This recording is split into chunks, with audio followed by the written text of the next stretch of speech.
Stand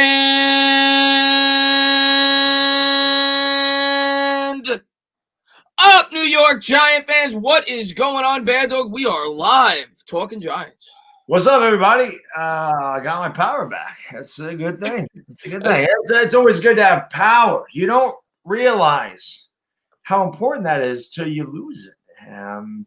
It's funny. I had to get up for work. Well, I thought I had to get up for work. Our department closed today because of, everything that happened up here. But it's funny, I woke up at like 3 in the morning to go to the bathroom, and I noticed that my phone had like 2%. So I'm like, this ain't going to make it. The alarm won't go off. I wake my wife up a little bit earlier because she drops her son off at the babysitter. I get up a little later. So you know what I had to do? I had to go back to the old school. I took my freaking stove timer, and I had to set it for 60 minutes. I had to get up every hour till I woke up. And then I found out we have to go to work. And my wife goes, how did you do that? I go, yeah, she started cracking up. I'm like, that's right. I was resourceful. There you go. There you go. There we go. I was waiting to be able to pull up my live chat because for some reason I couldn't find it. I got it now, so we're good to go. We got a big week this week. Giants versus the Cowboys. Of course, you got the Yankee game on right now. I know Baddog is going to be somewhat invested in that, being a huge Yankee fan. But Giants-Cowboys, huge NFC East battle. I saw that Independent pulled this up. I didn't want to lose it before I went live because that happens all the time. Independent, man, thank you so much for all the support. Really do appreciate that. He says, calculated some stats from the 9 Hall of Fame quarterbacks that played at least half the games in the 80s. Average quarterback rating was 77, ranged from 61.4 fouls to 108.9. Marino's record, 48 touchdown season. 3 quarterbacks with over 10 fumbles. Let Jones finish the season. Interesting numbers there. Now, one thing I'll say, it's hard to compare errors. The guys you're talking about there in the 80s and the 70s, quarterback ratings were a bit different back then, but you're right. Quarterback struggle. I talk about it all the time. Eli Manning struggled. Players struggle. He's only 16 games into his career. We still got 12 more games to evaluate him. And this week, Baddog, and let me get rid of that real quick. This week is a big week for Daniel Jones. There's no denying it. There's no denying it. How do I get rid of this, by the way? Just hide the thing there. Do I have to do it on the side or do I do it on the screen? You should have a hide where you pulled it up. You should just be able to click on it and it should go away. I think the comment went away now because it's old. So that might be up there for a while. I don't know how to get rid of it. But it is what it is. But let me just say this about the 80s. Like I said, you can't compare the eras, okay? Quarterback ratings in the 80s were not close to what they are now, okay? You rarely ever saw a quarterback rating like Marino. Rarely ever, okay, back then. It's common nowadays. Your best quarterbacks have 108 rating like it's nothing. The game has changed completely. You can't play defense on a receiver anymore. They got rid of the illegal, the contact. You get near him, you get near the receiver. It's pass interference. You touch the quarterback, breathe on the quarterback. It's a flag. Everything is set up for today's offense to succeed. Everything is set up for quarterbacks to succeed. It's a much different game. So back in the 80s. If your rating was 85, that was really good. 85 now is below average. So you can't really compare. I get what you're saying about Jones. And I actually did a video about 2 hours, maybe an hour and a half ago before we started, and I mentioned I do think Daniel Jones is going to have a good week this week. And I do think that the Giants are going to win. And, yeah, I did say that. I'm not giving up on Jones, but you can't compare it. To me, you can't compare 35 years ago to now. I just think the game has evolved a lot. It's different eras. There's no doubt about it. It's different eras. Good quarterbacks nowadays, bad quarterbacks nowadays have a 85 to 90 quarterback rating. So it's just a different game in general. But I think the general point that he's trying to get across is quarterbacks struggle early on in their career. And that's true. There's definitely been plenty of quarterbacks that have struggled early on in their career, and they've gotten better over the course of time. We're going to talk more about this game. Just want to say hello to everybody in the chat. Thank you guys for being here. Bobby, thank you for being here. Independent Outsider, Zachary. And we got time, man. Thank you so much. I'm superstitious about drafting players from my team in fantasy, but by God, if Slayton or Jones can't do something this week, I'm going to blow up like bad. Anybody that drafted Daniel Jones in fantasy, you are not off to a good start. Somebody told me that yesterday when I was doing my weekly picks. I said, you're probably in last place. He's not off to that good of a start. But I will say, this week, I think the Giants offense is going to get it going. I'm not telling you that we're going to put up 30 points, 35 points. I think you're going to see a respectable offense this week. But I think the game plan, like I've said all week, Giants can't come out here in this game, throw the ball 40 times. You can't go toe-to-toe in a shootout with the Dallas Cowboys. I recognize that there's going to be opportunities to throw the football, and I want to see the New York Giants try to take some shots down the field, something we haven't seen for all year, pretty much on a consistent basis. But I do think the game plan going in, Baddog, has to be to try to do what we did in the second half against the Rams. The difference being we have to cash in when we get in the red zone. That is a definite. I mean, we've been really bad in the red zone this year. One of the worst teams. But because Dallas's defense is so poor, I really do feel like this is a game that Daniel Jones could get together. And what I was mentioning in the video today, so many people were talking about how we didn't have a preseason and everything else. Well, now we have, guys. Okay, we lost all 4 of our preseason games. That's what we did. Okay, none of that matters. Right. We're 1 game out of first place. Our season starts this week. That's what the video is on. Our season starts. We win this game, we're in second place for all intents and purposes. I mean, seriously. And 5 of our next 6 games are against, division opponents. And I said right at the beginning of this year, number 1, no team in this division is winning more than 9 games. And number 2, the team that has the best record within the division is going to win the division. So if the Giants find a way to go 4-2 in this next 6 games, we'll be 4-6. I guarantee you we'd be in first place at 4-6. Now, again, we're not going anywhere. Even if we some miraculously won this division, we're going to get knocked out in the first round. But this type of game is good for a team's demeanor. We have to find a way to beat Dallas. We have to find a way to beat Philadelphia. We haven't beat these teams since 2016. So regardless, this would just do a lot for the culture of that locker room. Let's beat Dallas. Let's show that we can beat these teams in our division. Let's beat a division rival, feel good about ourselves, and carry that momentum forward for the rest of the season. We haven't beaten Dallas since 2016, and you're right. We've gotten absolutely destroyed in this division. And going into the year, that's kind of what I said. I wanted to end the year saying to myself, we could compete in this division. We could beat some of these football teams, even if we don't make the playoffs. And this is kind of the string of games, this next 6 games or so, where I could see the New York Giants getting some wins just because they're playing the NFC East. After this, you got the Ravens, the Seahawks, the Cardinals look pretty good. The Browns look pretty good. There's a lot of challenging games after this. The New York Giants have to try to accumulate some wins, and maybe that starts to build some momentum. But no matter what, the most important thing, like I've said all year, is growth. This is an opportunity this week for this New York Giants offense to grow. They're playing a weaker opponent, like you said, in terms of defense, and overall. The Cowboys should be 0-4, but they have an opportunity this week to go out there and really show that this offense is starting to grow. The offensive line, we were both very encouraged in the second half last week. We need to start to see them throw the football, though. We need Daniel Jones to mature, and I think he's going to have an opportunity against the Dallas Cowboys. Chris Stevers, man, thank you so much. There's a big Cowboys fan. Yes, he says, we are both so bad. You can say rebuilding. We are not, but no way you are beating us. I'll lose my shit. Hashtag Star Lounge. Hashtag We Them Boys. About to be 2-3. Chris Stevers, keep up the great work. I know you're working on a new channel over there. And listen, this is a must-win game for the Cowboys. Make no mistake about that. Going into the year, you guys had this penciled in as a win. You can't drop to 1-4 with a loss to the New York Giants at home. So if I was a Cowboys fan, I'd be sweating a little bit if you get off to a bad start. The other thing that I find interesting about the Cowboys, when you look, and I don't get to watch every game of theirs, but when you look at how they've played over the first 3 quarters this year, in every game combined, so 12 quarters combined in 4 games, they are minus 43. In the fourth quarter of all 4 games combined, they're plus 23. So they've fallen behind late in games. And to me, and like I said, I don't get to watch every single game, but I would guess that the offensive stats, I think, are a bit inflated because they're down by 2-3 touchdowns. The team's probably going into more of a zone defense, and that's why you're seeing Dak Prescott throw for 500 yards every week because they take their foot off the gas, the defense, and Dallas plays catch-up. I in my video, I gave Dak credit. I think Dak's played really well. He's been great. I think he's made good throws. Yeah, I think obviously some of that stats are inflated. I say it all the time. Stats don't tell the whole story, but I think Dak has done everything he can. I think they have a very good receiving core. I think that's going to be a very tough matchup for us.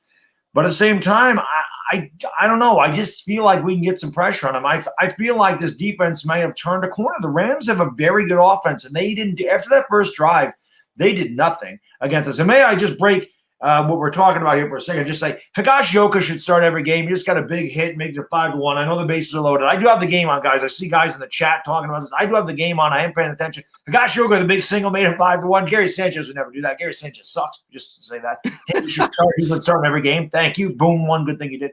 But yeah, I think that, again, we're not going to shut down Dallas. Nobody's going to shut them down. They have 3 great receivers. But yeah, I would love to beat them. I would love to see Mark Holmes' reaction. I know Eagle fans are rooting for us. I know Redskins fans are rooting for us. I know pretty much everybody except for Cowboys fans are rooting for the Giants. So we got a lot of support. Let's help the Eagles out for change. We don't, Eagles fans and Giants fans don't see eye to eye in a lot. Let's get this done. Well, the only way, like I said, the way to shut down their offense is to keep them off the field. And last week we won the time possession by 9 minutes in the second half. We need a similar performance this week. The Cowboys' defense has been bad. Their offensive line is banged up. Their offensive line is not the same it's been in prior years. Yeah, so we have an opportunity, I think, to win in the trenches. And if you can win in the trenches, you always have an opportunity to win the football game. That's the way I look at it. No, I was just going to say, you made a great point. Cleveland ran the ball down their throat. I mean, even without Nick Chubb, they destroyed him. If our running game is going to get on track, and it did get on track a little bit against the Rams, and that's a tough front four. I mean, yes, I know that nobody had an inordinate amount of yards. I think Gallman and Daniel Jones each had 45 yards rushing. It was something like that. But we had 135 as a team, and we averaged like 5 yards a carry. So if we were starting to run the ball a little bit against the Rams, this Cowboys team can't stop a nosebleed. They're like a sieve when it comes to the running game. It's a great point you bring up about time possession, because if the Giants can continue to run the ball, we can have some 7-minute drives. But like you mentioned earlier in the stream, if we're getting inside the 10, inside the 20, we against this team, we got to get 6. Against any team, but especially against an offense like this. Yes. We haven't been able to do it all year. Daniel Jones last year was fantastic in the red zone. He had 12 touchdowns, no picks. This year he's already thrown 2 picks in the red zone. Hasn't been successful in that department. You remember the first game against the Steelers, he was on the 2, couldn't get it in, threw the pick from the 4. Last week he was in the red zone, I think a few times, couldn't get it in. Can't happen. That's where you make your money as a quarterback, and we're going to need Daniel Jones to put points on the board when we get there. Zach Phillips, man, thank you so much. I appreciate it. This dude is a father, baby. I don't know what he said. What? Austin was born on 10-4 during the Giants. Zach, congratulations. Oh, okay. Okay. I misread it. Okay. Oh, Zach, congratulations, Zach Phillips. Thank you. Congratulations, buddy. Austin's 4 days old. So I know Zach is on very little sleep. I've been there, buddy. So God bless you. That is awesome. That is a blessing. There's nothing like being a father. Nothing in the world like it, man. Nothing like it. Everything changes when you're a dad. All of a sudden, nothing matters. Your kids matter. That's it. That's the only thing that matters. Congratulations, Zach, man. Thank you so much for tuning in the stream. Congratulations, my man. And John Letourneau in the stream, he says, Stella and stand up. Baddog, I know you hate my Eagles. Can you at least root for my Eagles? Danny Dimes should have 4 touchdowns. Y'all are the best. Johnny, I can't ever root for you guys at any juncture unless it helps the Giants. So, no, I can't root. I love, you're my guy. I mean, I love you, buddy, but no, there's no way I'm rooting for your damn team. It's not I know you're rooting for the Giants this week. I know that because you guys hate Dallas. But I'll give the Eagles credit. I hate them, but I will give them credit. They are a feisty football team. There's no doubt about it. Last week, I thought for sure they were going to lose to the 49ers. We'll see how they play this week. You guys are going up against a great defense in the Pittsburgh Steelers. We'll see. I think the Steelers are going to beat you this week. I think they're healthy, man. San Francisco, I mean, their backups crushed us. But you know what's funny? What was I doing? I don't know. I think I was streaming the Lakers. And I went upstairs. I'm like, oh, that's right. The Eagles in San Francisco was playing. I turned the game on. The Eagles must have just scored. It was 18-14. And I watched Nick Mullins go back and throw a pick 6. And I'm like, where in the hell were you throwing that? Like, he threw it right to the linebacker. I'm like, what are you doing? What was that? Right. It was like almost like he played. Oh, that guy's open. Throw that pick 6. It made no. And then they brought in C.J. Beathard to end that game after Mullins threw that pick. Yeah. Looked like Joe Montana against us. Chizola, man, thank you very much, man. I appreciate it. I think Slayton can have a big game. Slayton needs to have a big game. He's been dormant since the first game, and I think a lot of that has to do with the fact that teams are starting to treat him as if he's a number 1 wide receiver. They saw what he did, what he's done, and I think opposing defenses are starting to respect him, and the fact that we couldn't get the ground game going doesn't help either. I think this game, hopefully they could start to get it to Engram. The one thing I've said about Evan Engram, they have not tried him down the field really since week 1 against the Steelers. I know he got called for that offensive pass interference on that play, but we need to see more plays like that. 20, 25 yards down the field up the seam. He's been used more like a check down option the last 2 or 3 weeks. He's probably our best weapon in the passing game. Hasn't been utilized properly the last couple of weeks. Yeah, I mean, not just him, but everybody. We haven't seen, besides that play action pass that Darius Slayton for the touchdown against the Steelers, we haven't seen deep shots at all. And I felt like last week the offensive line started to come around. I felt like Daniel Jones had time, which is why I was critical of him. I felt like he could have ran on that last play, and the sack that he took on that last drive, that could have been avoided. I mean, this is why I'm hard on Daniel Jones. I understand there's not a lot of talent here. And when he's getting sacked because he has nowhere to go, like and they're right there, I understand that. I'm not getting on him for that. But when you have 3 or 4 seconds, you have to know up here, okay, I got to either get out of the damn pocket or I got to throw this ball away. Because especially with the way the line's been, I ain't going to have a lot of time. That goes back to pocket awareness and pocket presence. The throw that he made, that can't happen. Those mistakes can't happen. The mistakes he's making are unforced. The throw against Pittsburgh, he should have got rid of that ball before. Who hit him? The Bud Dupree hit his arm, and he should throw the ball out of bounds anyway. The throw that he forced before the half against San Francisco, you can't make that throw. And then he shouldn't have thrown that ball against the Rams. He should have ran for the first down there. These are things that he has to get better at doing. Those are all things that could have been avoided to me. It's not like, when he's back in the pocket, he goes to wind up and his arm gets hit and the ball floats up, or something, something gets deflected, or a ball bounces off of one of his receivers and it gets picked off. That's not on him. But I feel like his turnovers have been his fault this year. He's got to do a better job of pocket awareness, pocket presence. Yeah, I talk about the scheme and picking things up, but certain things, like you said, doesn't matter what scheme you're in. You can't do some of the things that Daniel Jones has done. I'm not going to make excuses for him with that. We have to hope it gets better. Like I said, he's got 12 games. I'm still sticking with Jones. I still think he can get the job done and improve, but we got to see it. And let's see here. We got Chizola with another one. He says, we play the Cowboys and the Redskins. Got to win both. Yeah, the football team, yes, these are both must-win games if you want any opportunity to make the playoffs. I'm not getting your hopes up. I don't think we're making the playoffs, but yes, these are must-win games if you want any opportunity to make the playoffs. And then I think we play the Eagles right after that. So we have 3 straight NFC East games in a row before we play the Bucs, which will be a pretty challenging game in its own right.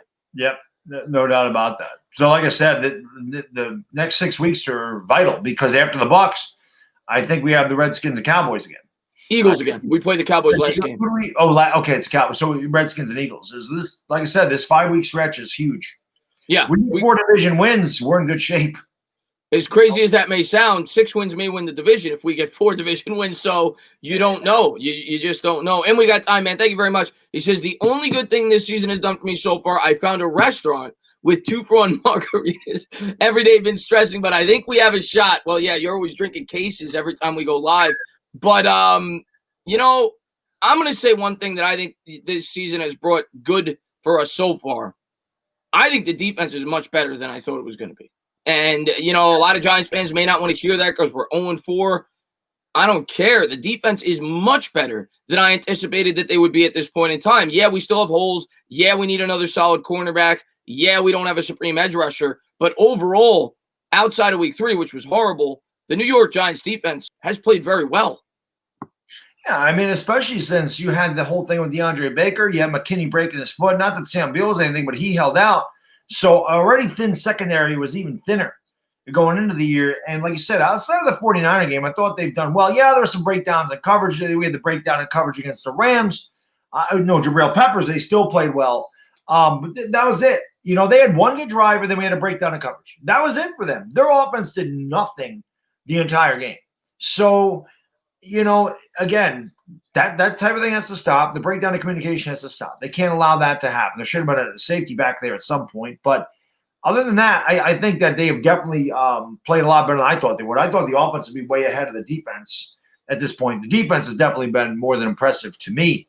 And it's encouraging. That's why I think that the Giants can win. I think that our defense can perhaps hold Dallas to 24, 27. And I feel like we're going to score in the 30s. This game. You really think we can put up 30s this week? I think we can put up 31 against them. I really do. I think Daniel Jones is good. This is his game. Like you said, if he can't score against this team, we're in trouble.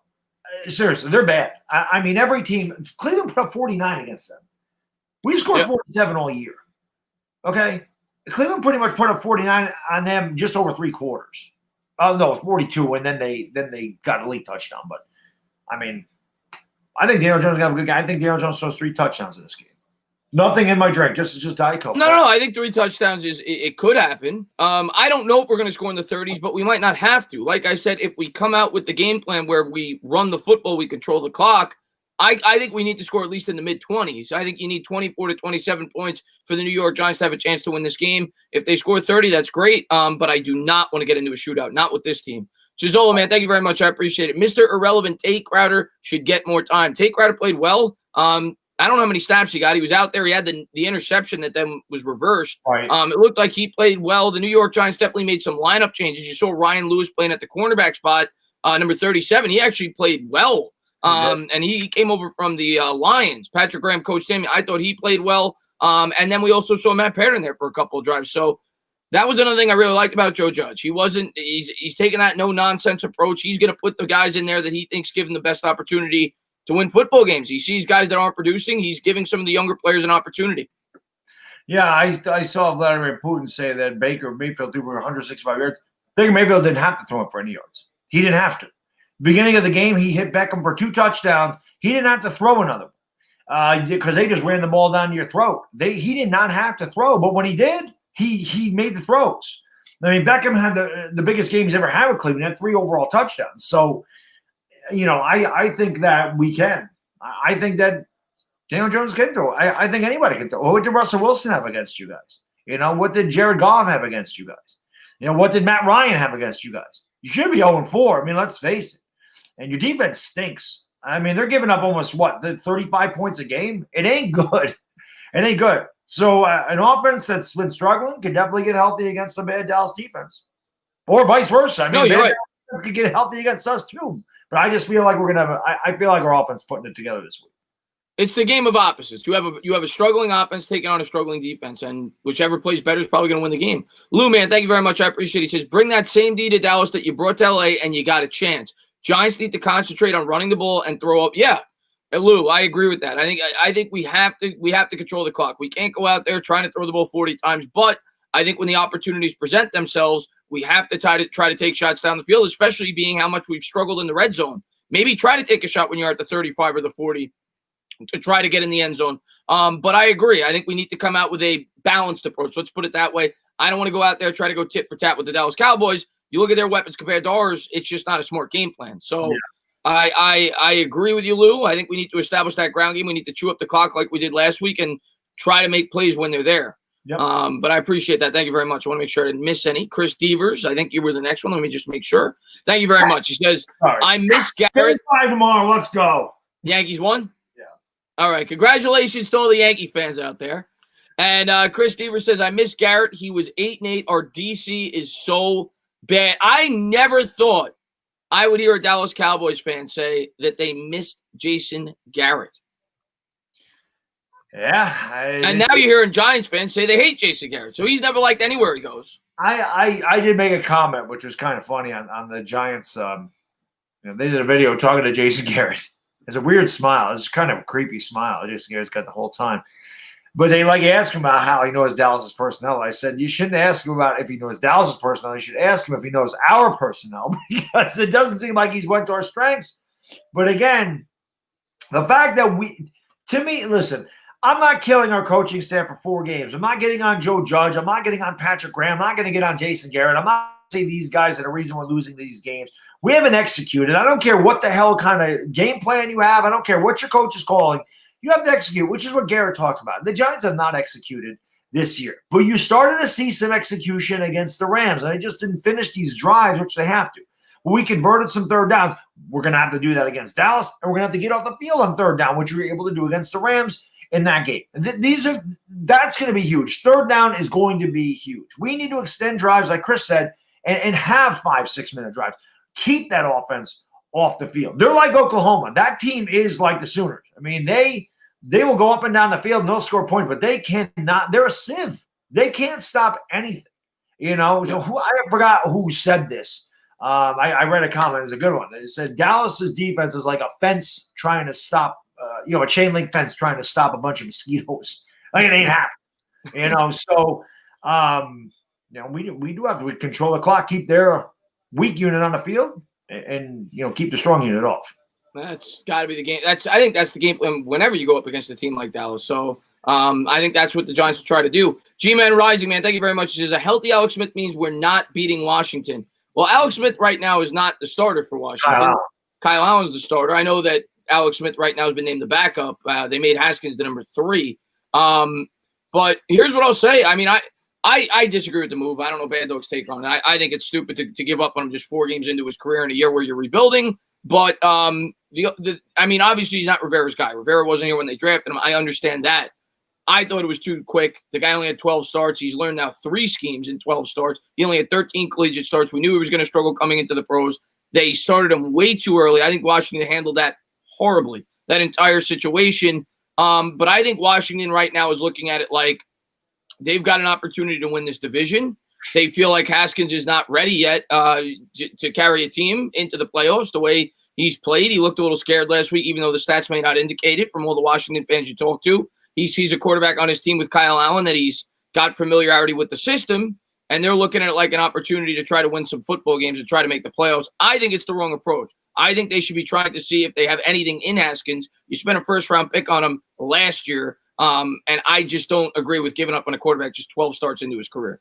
Well, I'm going to be working with Ed Oliver next week. I don't know if it's going to be Tuesday or Thursday. Depends on what the Lakers do. Hopefully the Lakers just close this thing the hell out tomorrow. I can get back to streaming the Yankee games, and then I can do this on Tuesday with him. I also plan to work with HTTR. I want to work with some skins. I want to get back to collabing, man. This playoff schedule has been killing me. I want to get back to collabing with other video because it's a lot of fun. So when I talk to him, and it's going to be on his channel, so I want to find out what Redskins fans think about this. I mean, I want to hear their take on what they have. I mean, because, there's Giants fans already saying tank for Trevor Lawrence. If Trevor Lawrence is there, take him. Don't, give up on Daniel Jones. I wonder if I should say, Washington fans are feeling the same way about Haskins. Do they believe that is this good for him? Let him learn a little bit more. Obviously, like you said, maybe they brought him in too soon. Or is this bad for his confidence? Do they want another quarterback? Do they think that Dwayne Haskins isn't their future? I've never liked Dwayne Haskins. I always thought Dwayne Haskins would be a bust. I did not like him out of Ohio State. Do not like Ohio State quarterbacks. I've talked ad nauseum about how they were the dominant team in the Big Ten, and he had 6 NFL players on that offense with him. His talent was superior, and going to Washington, his talent was going to be inferior. He was not good against the blitz. He's not accurate down the field. A lot of his passes were check downs to Campbell and to McLaurin. So J.K. Dobbins, they had a really good team, and it hasn't panned out. And I didn't think it would. I don't think that is.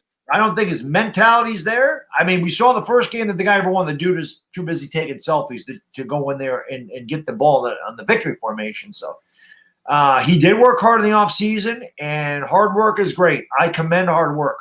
But talent at the end of the day is what matters in the NFL. And if you don't have it, you don't have it. I don't think Haskins has it. Yeah. I mean, I don't know if he has it or doesn't. I personally think they pulled it too early, but I don't think he ever should have been in there to begin with.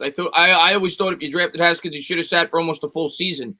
They put him in there near midseason last year. I thought it was a big mistake. And now you're starting to see why. But it is what it is. I think it was the wrong move, but I understand why they did it. They feel like they can win the division. JDJ, man, thank you very much. Says, can't wait to have Mayo flying around alongside Martinez, 2 tackling machines. Also, when McKinney comes back, it'll give us more flexibility. Yeah, that's right. David Mayo today returned to practice. They said he could be playing this week. We'll have to wait and see if that happens. I don't know if pairing Mayo with Martinez is that good of a fit. Neither guy is known to be a good coverage linebacker. They're guys that are good at diagnosing the run. I don't know if that's the best fit, having both those guys out there on the field at the same time. In certain situations, yes. But I don't like those two together that often. No, maybe like on a 3rd and short. That's something when a run is possible. But I agree with you. I think Tay Crowder showed that he'd cover. I thought that he did a really good job out there. And to me, I think that's the guy you want out there on a 3rd and 8. I think you want a guy like Tay Crowder out there. He impressed me. The defense impressed me. Like I said, this year I've been hard on the Giants. I predicted us to be bad, but I'm hard on them because I don't like the way their lack of execution. The game against San Francisco, I felt like they just gave it up, and I felt like that Steelers game we let one get away. I really do. I felt like we could beat them, and I thought we could have beat the Bears. I really do. I felt like mistakes allowed those games to get away from us. But I don't know. The Rams game to me changed it. I went out of there. Again, I don't believe in moral victories. I want to win. We are 12-40 in our last 52 games. That is just atrocious. That is disgraceful.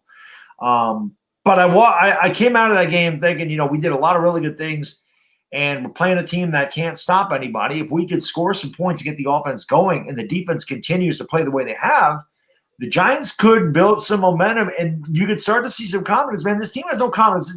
This team needs a win for its own confidence. Anybody in the chat that's played sports, Chris, you played baseball.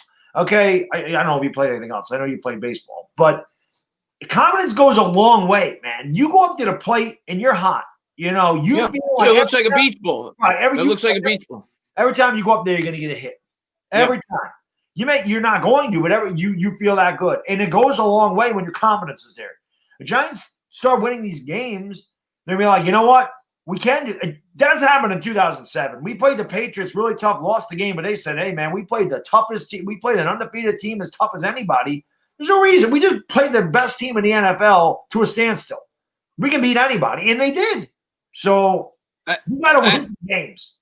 I just think they need, like you said, first off, they need it for confidence. Secondly, they need it to get the pressure off, because the fan base at this point, we're beaten down as a fan base, and we've gotten to a point where we are super negative, and rightfully so. Like you said, we've won 12 out of our last 52 contests.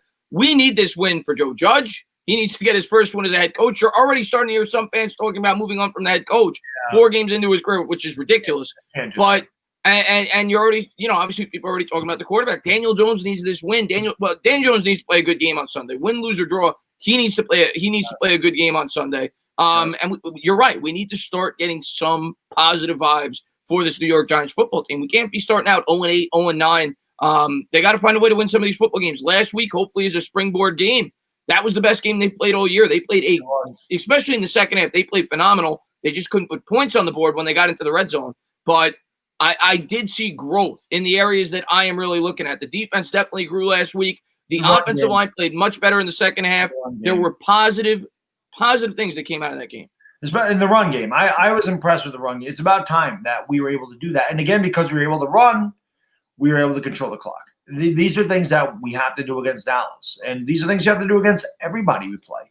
And again, this division stinks. And I think we can beat any team in this division. I don't think there's playing the Ravens, no, we're not going to win that game, okay? Playing the Niners, I think we were going in now. When they had all their backups, I said, well, we got a chance. I really did think we could beat the Bears.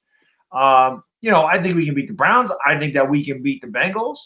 I think we can beat the Cardinals. But there's some teams I don't think we're beating. I don't think we're beating the Ravens, and I don't think we're, beating them. I don't think we're beating the Niners. I don't think we're beating those teams. I don't think we're going to beat the Tampa Bay Bucs either. But this division, I feel like we can beat anybody. I don't know. We're 0-4, but Dallas should be 0-4. If Philadelphia played San Francisco starters, they would be what? 3-1. 3-1. And Washington's 1-3. With their only win coming in the NFC East against the Eagles. So this division's awful. I don't think the division's bad. Yeah. This division's bad. We got to start winning some divisional games. I'll agree there. G-Man Rising, man, thank you very much. I appreciate it. He says Minshew has a bad O-line, average wide receivers too, and is playing better than Daniel Jones. Jones' inability to sense pressure and locking on receivers is alarming. I will agree with the locking on receivers. I have noticed that in recent weeks. The other thing that I noticed about Daniel Jones this week that I've talked about, played scared. To me, at least, through the first 3.5 quarters of that game, he played not to make mistakes. And I don't like that. I'm willing to put up with a quarterback that makes interceptions if they make sense, if you're taking shots in the right areas and it happens. But I don't want a quarterback that's reluctant to try to take shots. Now, I'm not going to put that fully on Daniel Jones, okay? There's excuses to go around. His wide receivers stink. But yes, last week I did notice that I felt like he was a little too skittish, I guess. He didn't take the shots when they were there, I thought, in my opinion. Go back to 1986. Matt, you ever watch America's Game? I'm sure a lot of Giants fans in here have. I was alive. Well, I was more than alive. I was old enough to remember the 1986 Giants. But in that America's Game, Phil Simms says the offense have been struggling a lot. That year, the offense was terrible. This is why I say the 2008 Giants are better than the 86 Giants, because Phil Simms was terrible. They had a lot of injuries. Joe Morris, Mark Bavaro were the offense of that team. Phil Simms had terrible games against the Eagles, Redskins, and Cowboys, but they won all 3 of those games. Going against Minnesota, the Giants are 7-2. Bill Parcells says to Phil Simms, Phil, you got your team in first place. You just beat our 3 biggest division opponents. He goes, I want you to take some shots down the field. I don't care if you throw 4 interceptions. Just take some shots down the field. And Phil Simms says, can you imagine this day and age, a coach saying that to you? And he goes, Bill Simms threw over 300 yards in that game. The Giants ended up winning that game. And then their offensive woes were over. Phil Simms started to play a lot better the rest of the year.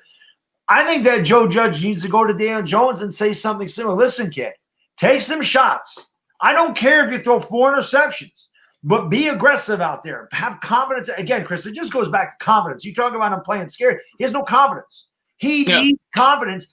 I think against the Dallas defense, he's going to get his confidence back because his defense is so bad that I think the Giants can take shots down the field. And I think that if he hits a couple of those, you're going to see a different Daniel Jones. We saw that against the Jets. We saw that against the Redskins last year. We saw it against Tampa, the first game he played. He had no fear. He went in there and just played like Daniel Jones. He wasn't thinking about anything. He was just like instincts. Right. I want that guy back. I want Tampa Bay Daniel Jones back. I want that guy that ran when it was open, had confidence in every throw he made. I want that kid back. That's the kid that I have the utmost confidence in. This 2020 version of Daniel Jones is saying him to me.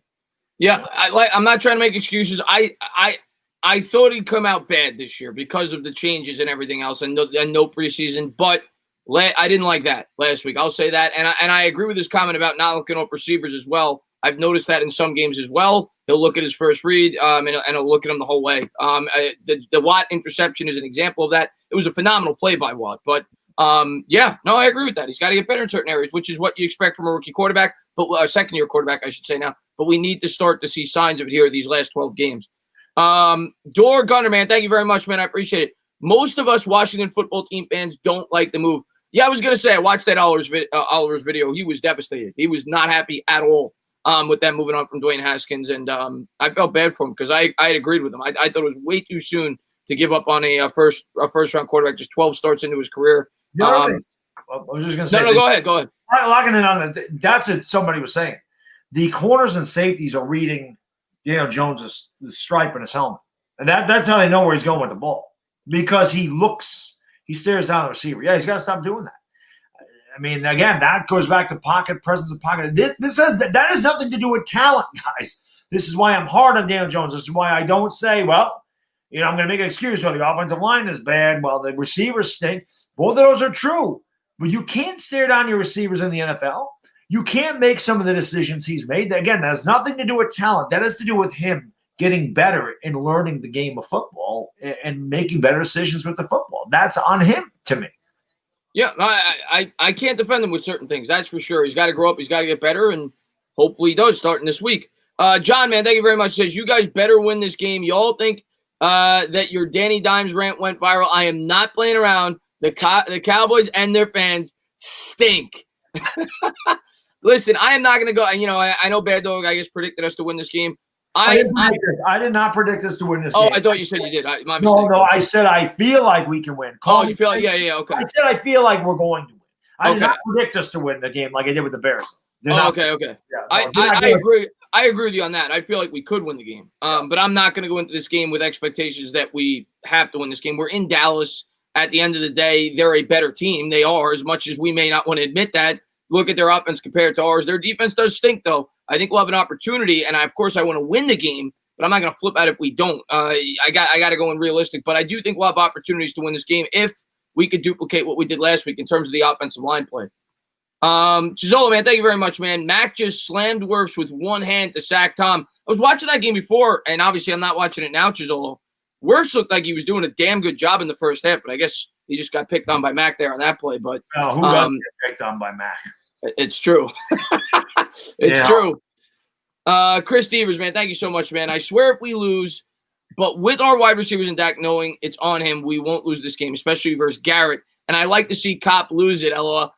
That to me is another really interesting storyline that we haven't talked about yet. And I think we've talked about it in the past, but who's going to have the bigger advantage in this game? Is it going to be Garrett going up against his former team or his former team going up against Garrett?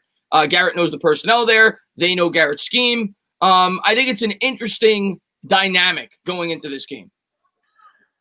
It is. And again, I just feel like I feel like Garrett's going to come out. I feel like he's going to open up the playbook more. And again, it's about execution. At the end of the day, man, it really is. It doesn't matter what Jason Garrett's calling. His team needs to execute. His team hasn't executed, and he mentioned that they haven't. They haven't executed on offense at all. And again, a lot of that falls on the quarterback. Quarterback's going to get the blame. Listen, the quarterback's the most important position on the team, and when an offense is failing, he's going to take the blame. It's just how it goes. He's going to get the glory. Dallas fans are blaming Dak Prescott. Dak Prescott's been the best quarterback in this division by a damn mile this year. And they're 1-3. And even though he's throwing for 400 yards a game, they're blaming him. It doesn't matter. If you're the quarterback, you're going to take the blame. No matter how good or bad you are, you're losing, it's going to be on you. And when you're winning, doesn't matter how you're playing, you're going to get the credit. Exactly. There's plenty of Mark Sanchez. He was not good with the Jets. When they were winning, going to the AFC Championship game, people were calling him the Sanchez.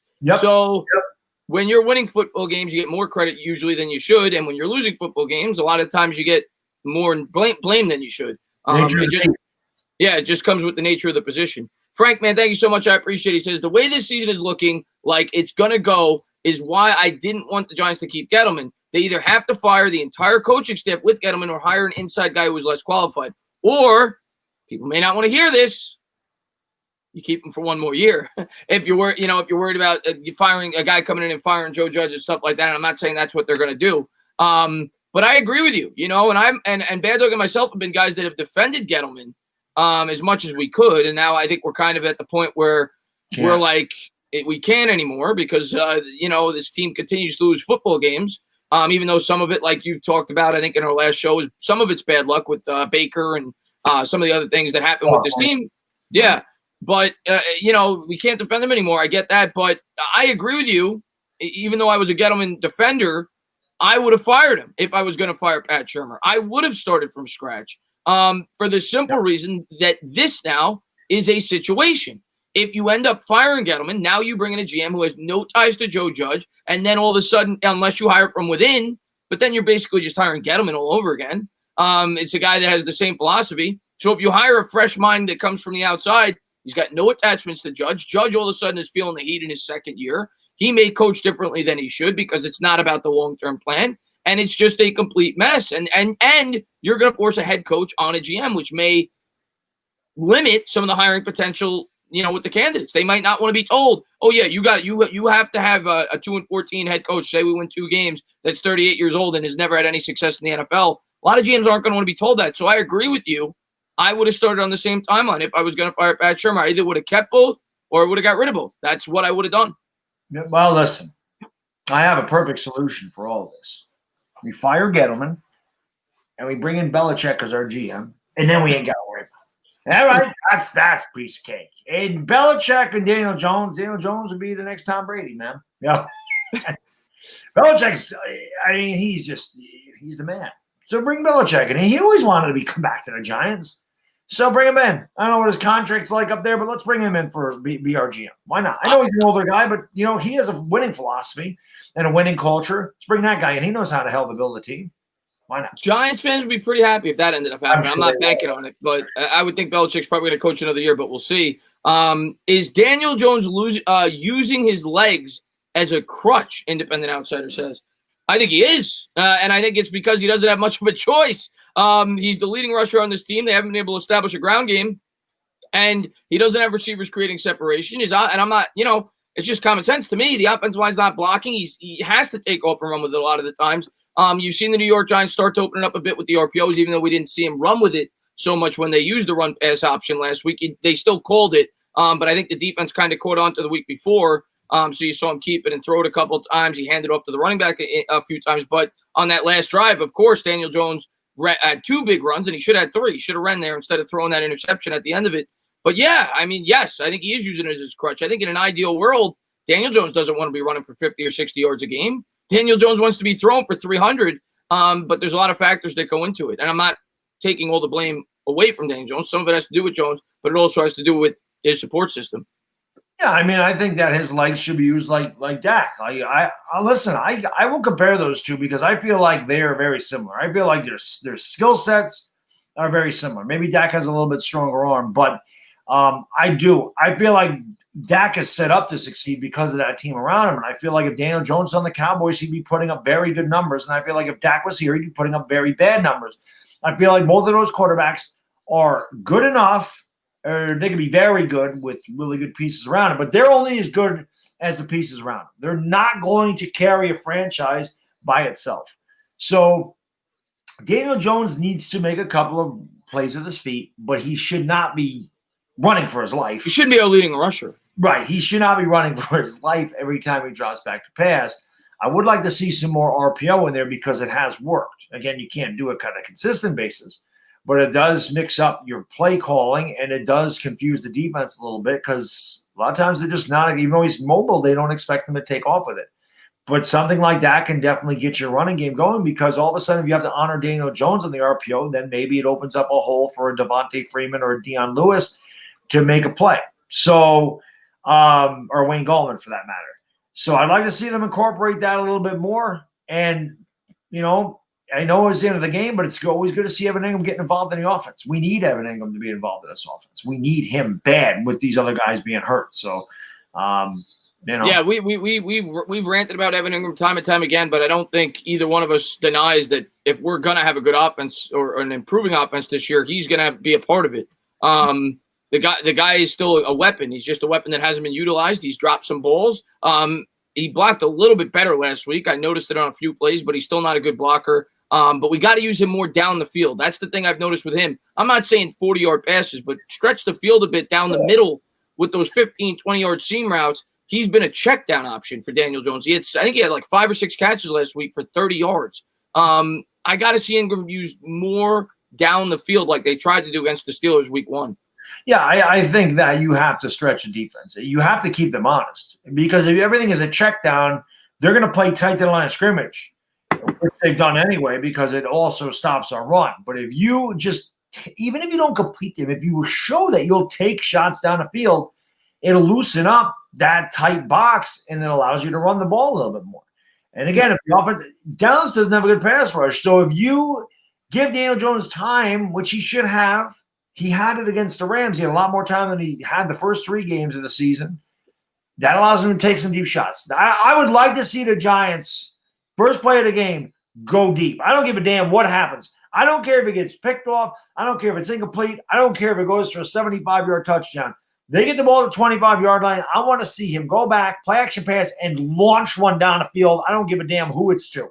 Just throw the ball deep to show them that you'll do it. Put it in the back of their head and go, oh, geez, this ain't the Daniel Jones that we expected. Just throw it deep. Like Bill Parr, I don't care if you got nothing to lose. You're 0-4. You played as bad as you could possibly play. You're probably the worst rated quarterback in the league. So what do you have to lose? Go back and heave it. Kind of like what Eli did when he came in last year after the fact. Remember, he was taking shots against the Eagles when his first game back because he had nothing to lose. And if you're Daniel Jones, I think you need to start. And it's not just on Jones. Some of it's the play calling. Some of it's the blocking. But we need to see this offense start attacking down the field. It should help out the rest of the out of it. More aggressive, Chris. They have to be aggressive. It's not an aggressive offense. It's a very passive offense. And like you said, he's been playing scared. He's got to let that go. He's just got to go out and play football. Stop thinking so damn much, Daniel. You have the talent to play in this league. You saw that last year. He had 24 touchdowns in 12 games. Yeah, I know he turned the ball over. We didn't talk about, hey, look at all his fumbles. We'll say he'll clean the fumbles up. He threw 12 interceptions. We're not talking about, hey, look at all the interceptions. We're talking about if this guy played all 16 games, he would have broke Baker Mayfield's rookie touchdown passing record. And he never had all of his weapons last year either together. So he did this with a bad offensive line and with a lot of guys being in and out of this lineup. So there's no reason to think that he can't play at a high level. We saw it last year. Just go out and play football. I like you said, he's playing scared. He's thinking too damn much. Just go out and play. Just go out and play, like in the backyard, throwing it to your buddies. Just go out there and play. Yeah. Will Monroe, man, thank you very much. Says, let's go, DJ. He is my guy, and I just want to see improvement this week. That's all I ask for every week this year, Will Monroe, not just from Daniel Jones, but from the whole team. I mean, obviously I want to see wins, just like every other fan. Every time I turn on the TV on Sunday, I want it to result in a win. But as long as I start to see improvement each and every week, I'm not going to say I'm happy, but realistically, it's what I want this year. I want these younger players to mature and get better each and every week. And yeah, we need to see Daniel Jones have a good game this week. I'm not going to say he has to throw for 350 yards. He has to have a good game. Don't turn the ball over. I need to start taking shots down the field. I need to see completions 20, 25, 30 yards down the field. Read the field. Of course, I keep saying it. He needs help. The offensive line needs to give him protection. The wide receivers need to create separation. But we need to see Daniel Jones against a defense like this have a pretty strong performance. Yeah.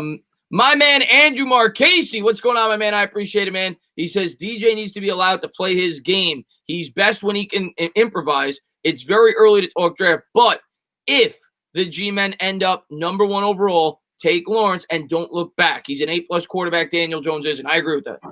I said that if we're picking first, I'm taking Trevor Lawrence.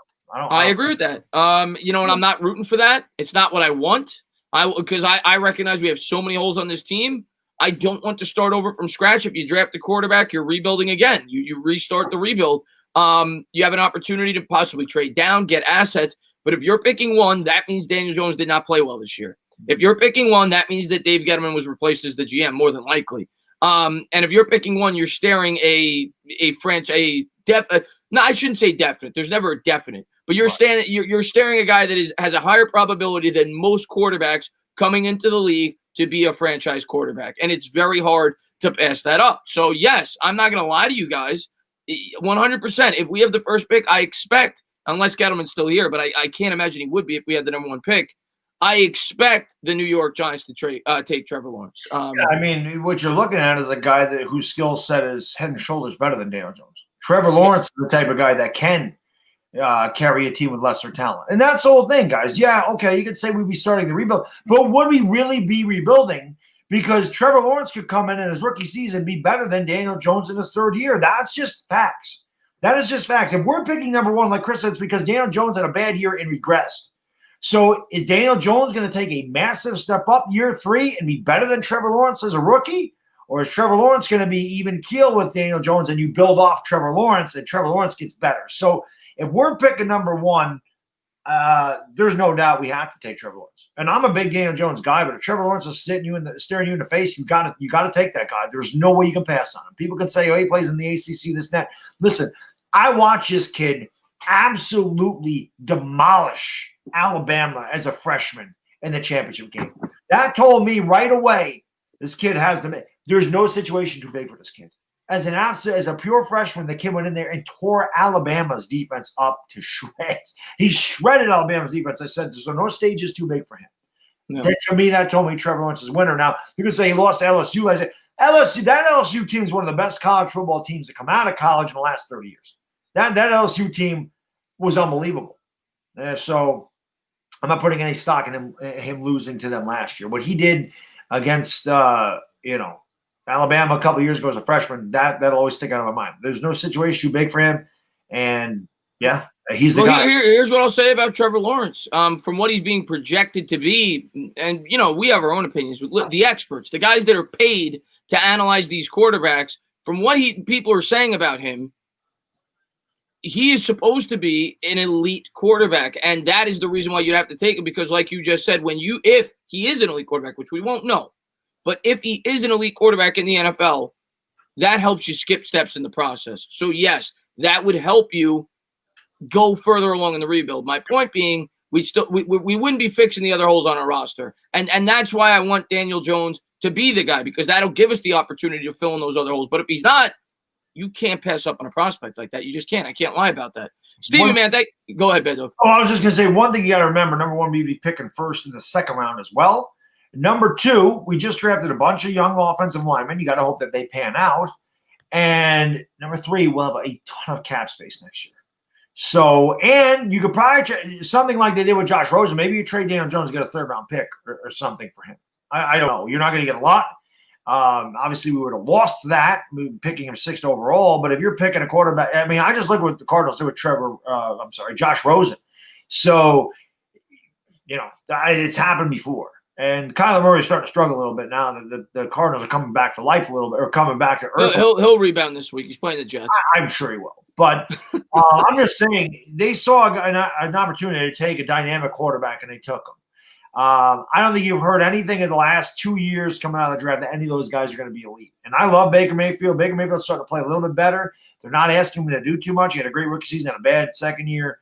Sam Darnold stinks. As I said, Darnold was the guy that you heard it more so than the others. I don't know why, though. If anybody watched all the turnovers he had at USC, I don't know why anybody thought he'd be. I think it was more his sophomore year, and then his junior year he regressed a little bit. Yeah, if he was regressing his junior year, how's he going to be good in the NFL, especially for the Jets? But you didn't hear anything about Baker or Trevor Lawrence or Daniel Jones or Rosen. You heard it. You heard about Rosen. Well, they missed on Rosen, but Rosen's been close to Trevor Lawrence. No. I'm not saying he is. But I'm saying they haven't projected a quarterback to be as good. Andrew Luck is the last guy. Burrow, to be honest with you, I don't even think people thought Burrow was as good as Trevor Lawrence. No, Andrew Luck. Everybody says he's the best quarterback prospect since Andrew Luck. So, I understand it. I don't want to think about it because I want to think Daniel Jones could get back to last year's form and improve. But it is a realistic possibility. Mr. Mini Guy, man, thank you very much. I appreciate it. He says, if we lose, I'm making that Baddog rage video. Mr. Mini Guy. I hear this all the time. I'll be honest. There's really only one Baddog rage. There's just you can't fake that. You're either absolutely insane like I am or you're not. You can't can't fake rage. I'm just pissed. I'm always pissed. I don't know what to tell you. Don't cut. The Yankees have won 204 games in the last two, not counting this year. They've won 204 games in the last 2 years. They win tomorrow night. They're in the ALCS, and I still get mad at that team. That team has been in the ALCS the last 2 years, and I still get pissed off at that team. So I'm always mad at my teams. Always. Don't cut Baddog off on the highway. Stephen Aker, man, thank you very much. I appreciate that. Stephen Aker says 3-3, 4-2 in our division, plus the Bengals, Browns, Cardinals win is 6-10 to 7-9. Enough for us to win the division 100%. Patience in the process. Go Giants. # no tank. No tank, Stephen. I don't think either one of us are ever talking tank. We're just talking realistic that it's a possibility. I don't think we're going to get the one pick. I don't. I can tell you this. Last year when there was all this Chase Young stuff. Now, I've said, I'm like, we probably should lose. And that Washington game was for Chase Young.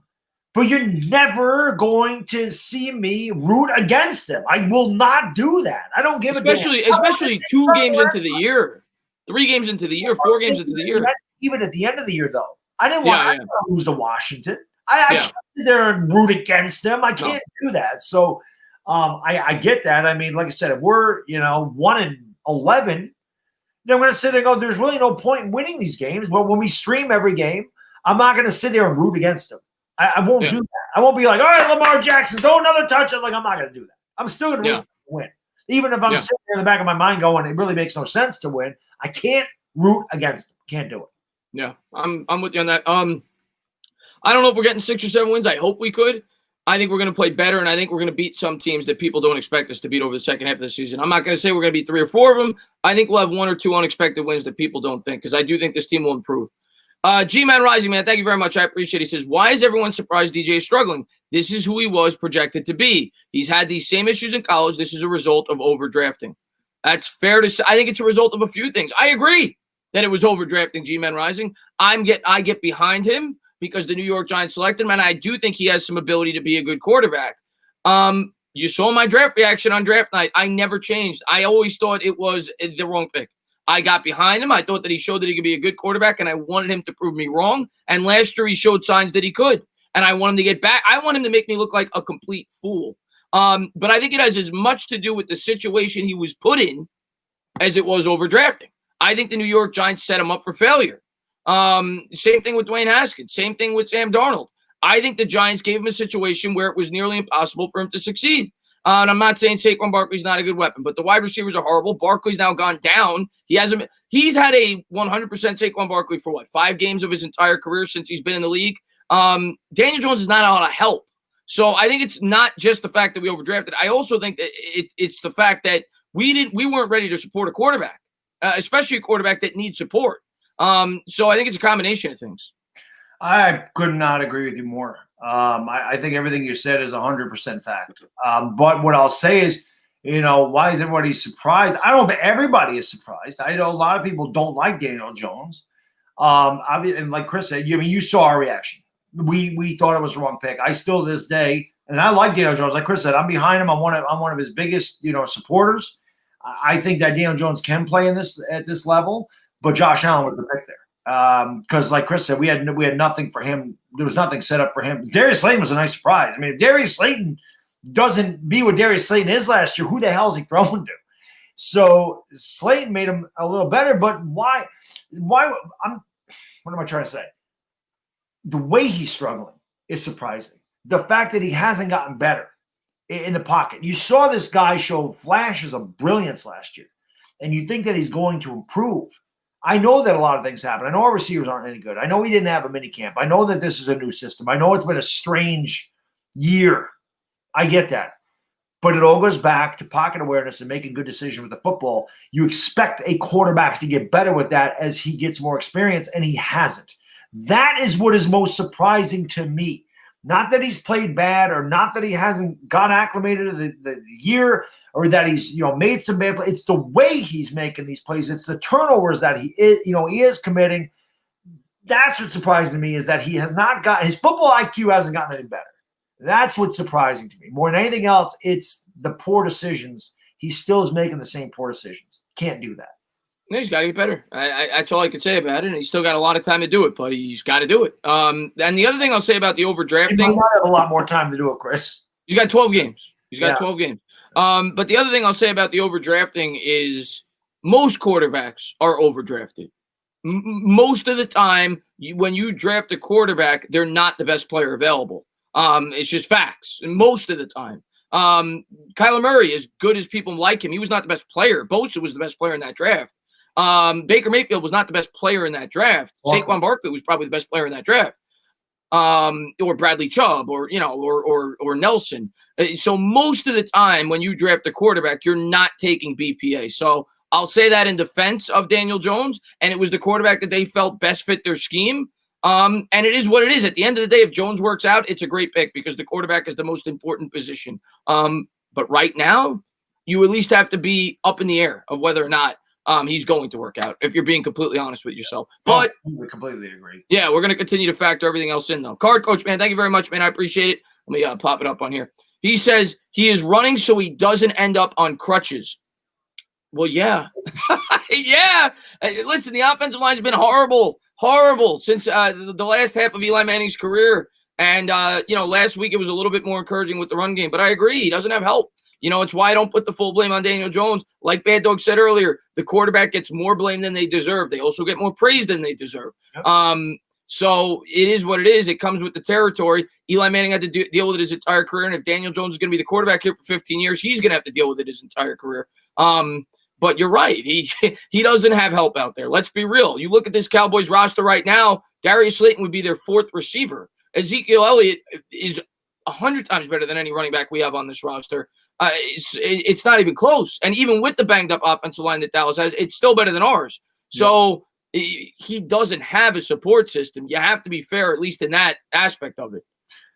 Dire Giants fan, thanks for dropping a link to my channel, buddy. Always appreciate that. Yeah. Good to see you in here. I know he's working on a CDL, so he's trying to find any bit of time he can come in to hang out. He's the freaking man. I just wanted to say that. Thanks, anybody that has not subscribed to Baddog, I'm just so used to doing this every week that I think you guys probably know him by now. But anybody that has not subscribed to Baddog, please do so. We're going to be on his channel next week. We're going to have the Giant game here this week. We'll be doing this show and the Giants game on his channel for week 6. So please do so.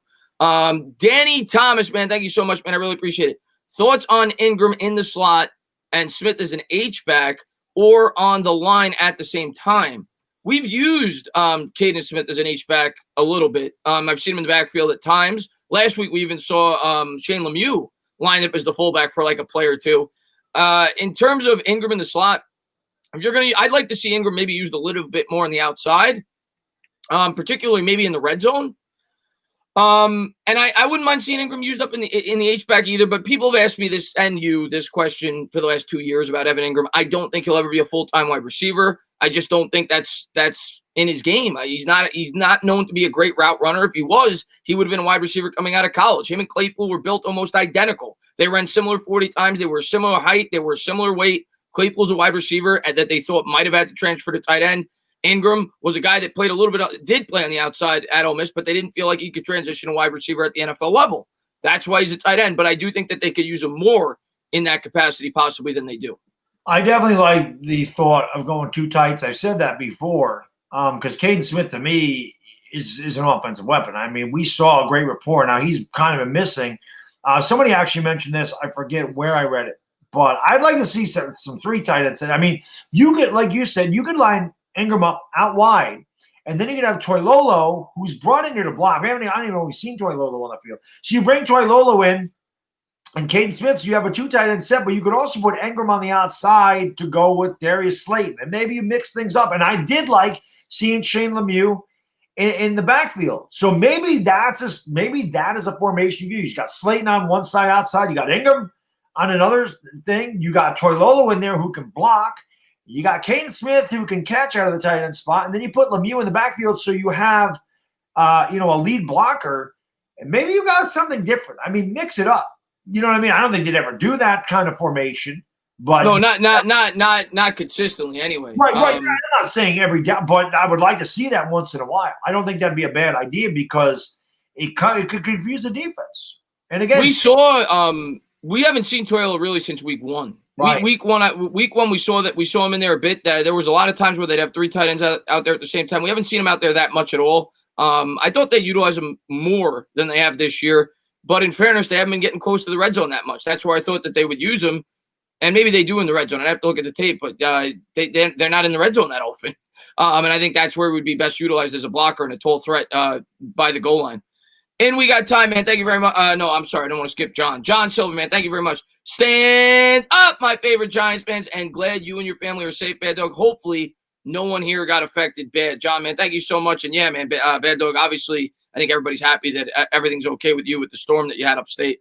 Yeah, Johnny, I appreciate that, buddy. And like I said at the beginning of the video, I appreciate all the support that went out to me and my family. It was insane. Anybody looked at my community notes? I sent that same picture to Chris.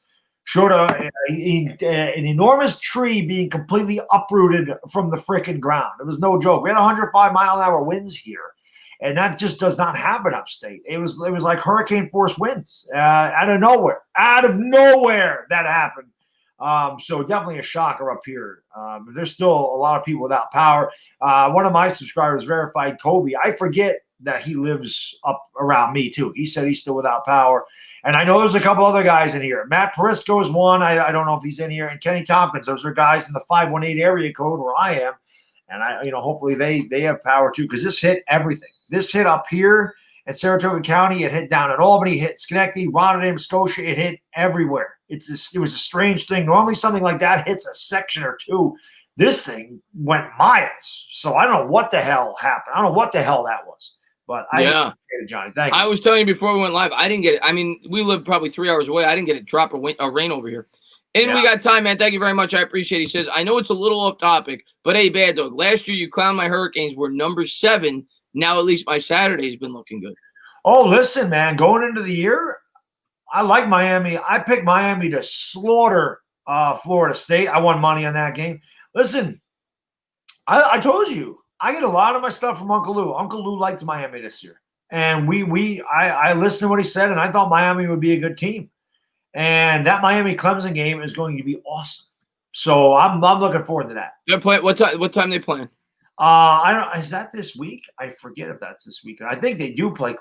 Maybe they're not. Because I want to watch that game if they're playing. Are they playing Clemson? I don't know. I just know they're going to play Clemson at some point. Oh, okay. That should be awesome. They're ACC team, so. Blue Collar, man, thank you very much. He says, never see him audible. Maybe DJ is scared to judge. You know what? I've seen him audible a little bit more over as the season's gone along. Not a lot, though, I'll say that. And he's still wet behind the ears. I'll continue to say that. I don't expect him to be Eli Manning up there at the line of scrimmage. And a lot of people, I think, didn't realize that Eli Manning had that going for him last year. He's a very experienced quarterback. Daniel Jones is not a guy that's used to this. He's not used to reading NFL defense. I think it takes a bit of time. And he's learning a new scheme. I'm not trying to make excuses for him. He's learning a completely new offense, something that most second-year quarterbacks don't have to do in the shortened preseason. But, yeah, he's got to get better at pre-snap reads. I agree with that, and I think he can. It's not like he's not a dumb guy. The guy went to Duke. The guy's a hard worker. I think he can. The question is, will he? But I think he can. Yeah. Real quick, that game is Saturday at 7:30. Miami and Clemson. Saturday at 7:30. So that's a game you definitely have to. There's some good games. Georgia, Tennessee. That should be a really good game. The Clemson Miami game is obviously the highlight of the week.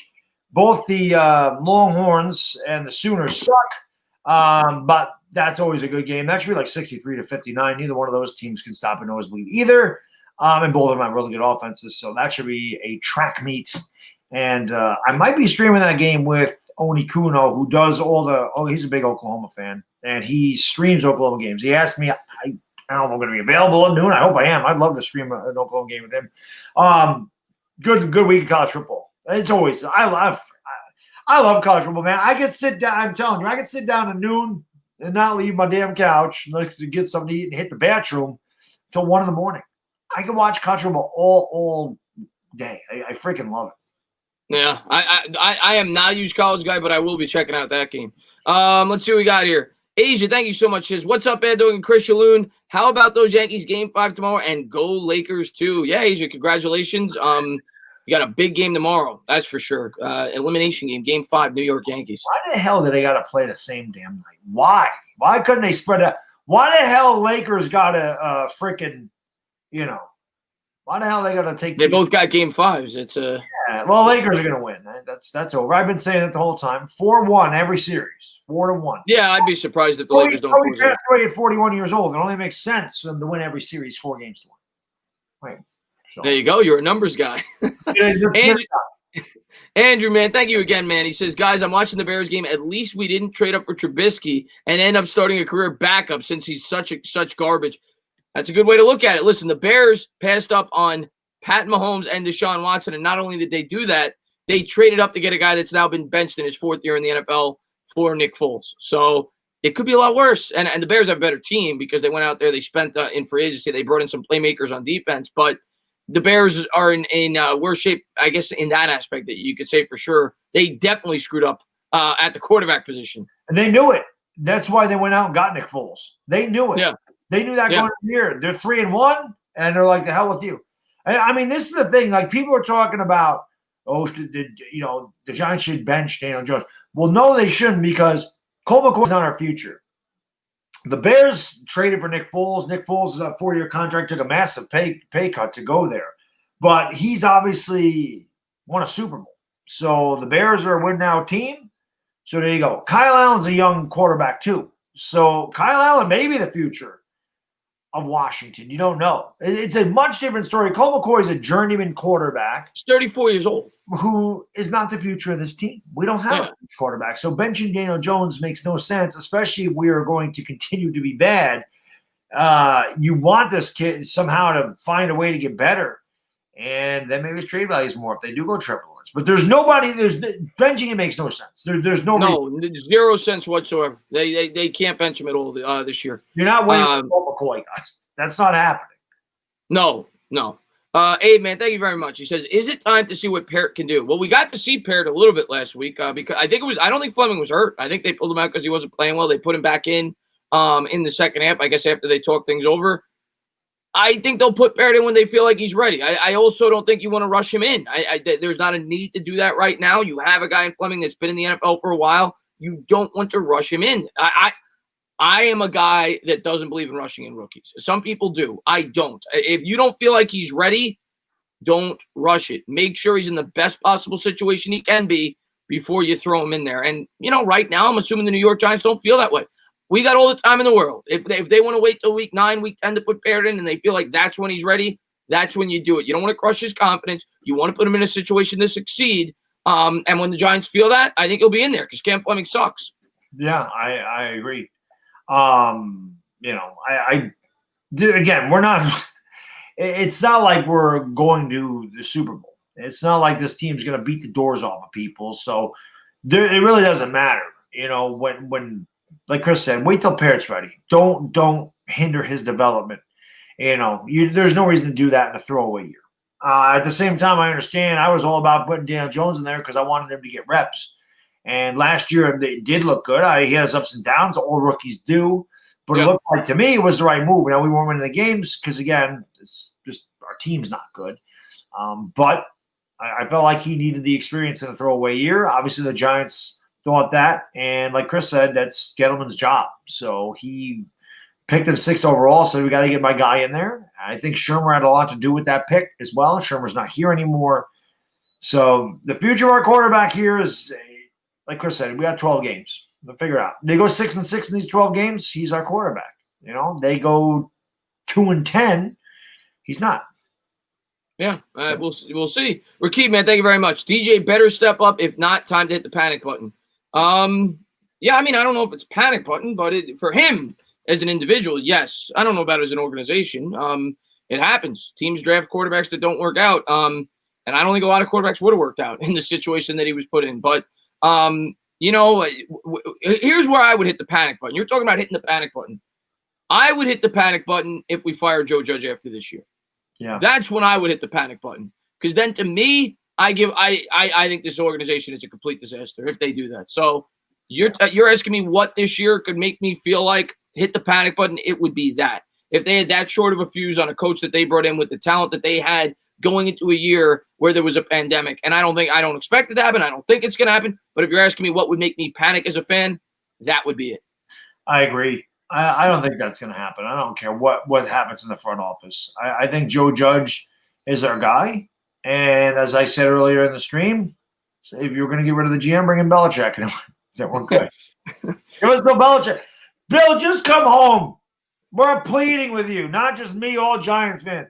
Just come back home. You can right this ship. If anybody can right the Giants, it's Bill Belichick.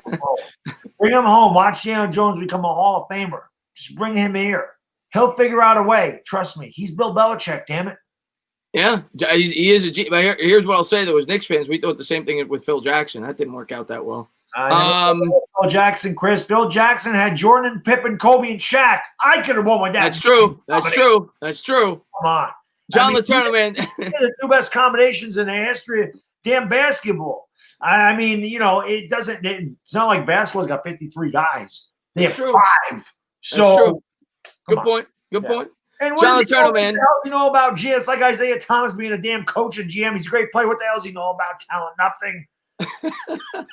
John Letourneau, man, thank you so much. I appreciate it. Pizzle has 2 Cowboy YouTubers. I just threw up. It was so bad. I came back to you guys, but y'all are the best, even though y'all are Giants fans. Well, John, I really appreciate that. I guess Pizzle went live with Cowboy YouTubers. That's interesting.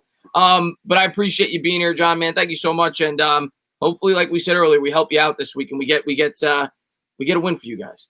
And let's see what we got here. How can I be the best when you're the best? Zeke, man, thank you very much. Let me see if I can pull this up. I just learned how to do this today, and I was only doing it because I couldn't get rid of the $20 donation. So I'm trying to pull all your guys' donations up so I can read them for you guys. There it is. Zeke, man, thank you so much, man. I really appreciate that. Can Judge take play calling duties from Garrett? Maybe Kitchens can call plays. I think he did it in Cleveland. Garrett is helping in DJ's regression. Zeke, I don't think that's going to happen. Joe Judge has never been a guy that was an offensive mind to begin with. He was a special teams coordinator, not to say that he doesn't have experience on both sides of the ball. He was a wide receivers coach last year with the New England Patriots for 1 year. I don't think that's going to happen. I think they're going to give Garrett the year. And I'm not, I hate to keep talking about new system. These guys just learned they just learned a completely new playbook, and they've only spent 4 weeks trying to learn it. If you were to replace him, now you're screwing with Jones' head even more. He just spent 4 weeks learning this playbook. I think when you brought in Garrett, you have to give him the year, and you have to hope that this offense gets better over the course of the year. I know it's been stagnant. I know the offense has not looked good. We have to hope it gets better, but I do not think that would be a good idea just 4 games into the season, especially due to the fact that he's just learning the scheme, not just Jones, all the offensive players in general.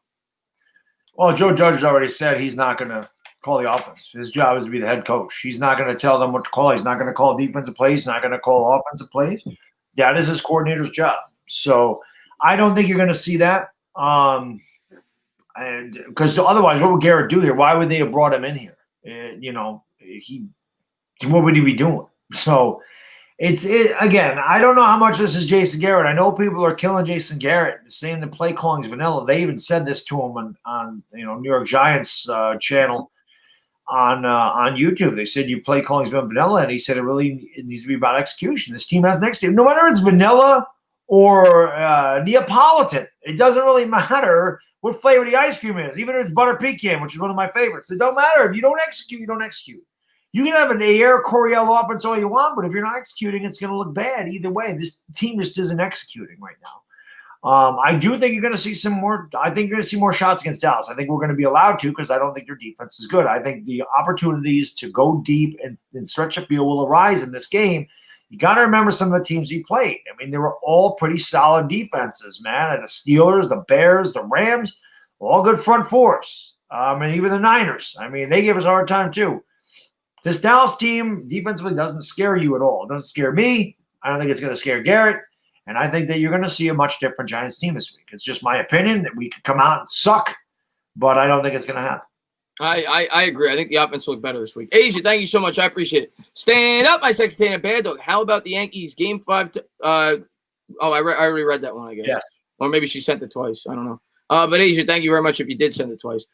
Simon, man, thank you so much. I'm not even going to pull him up. I'm just going to read him off the phone. He says, roses are red, violets are blue, Shep is made out of glass, Engram blows too. Seriously, though, Gettleman needs to get his brain tested for signing Shep.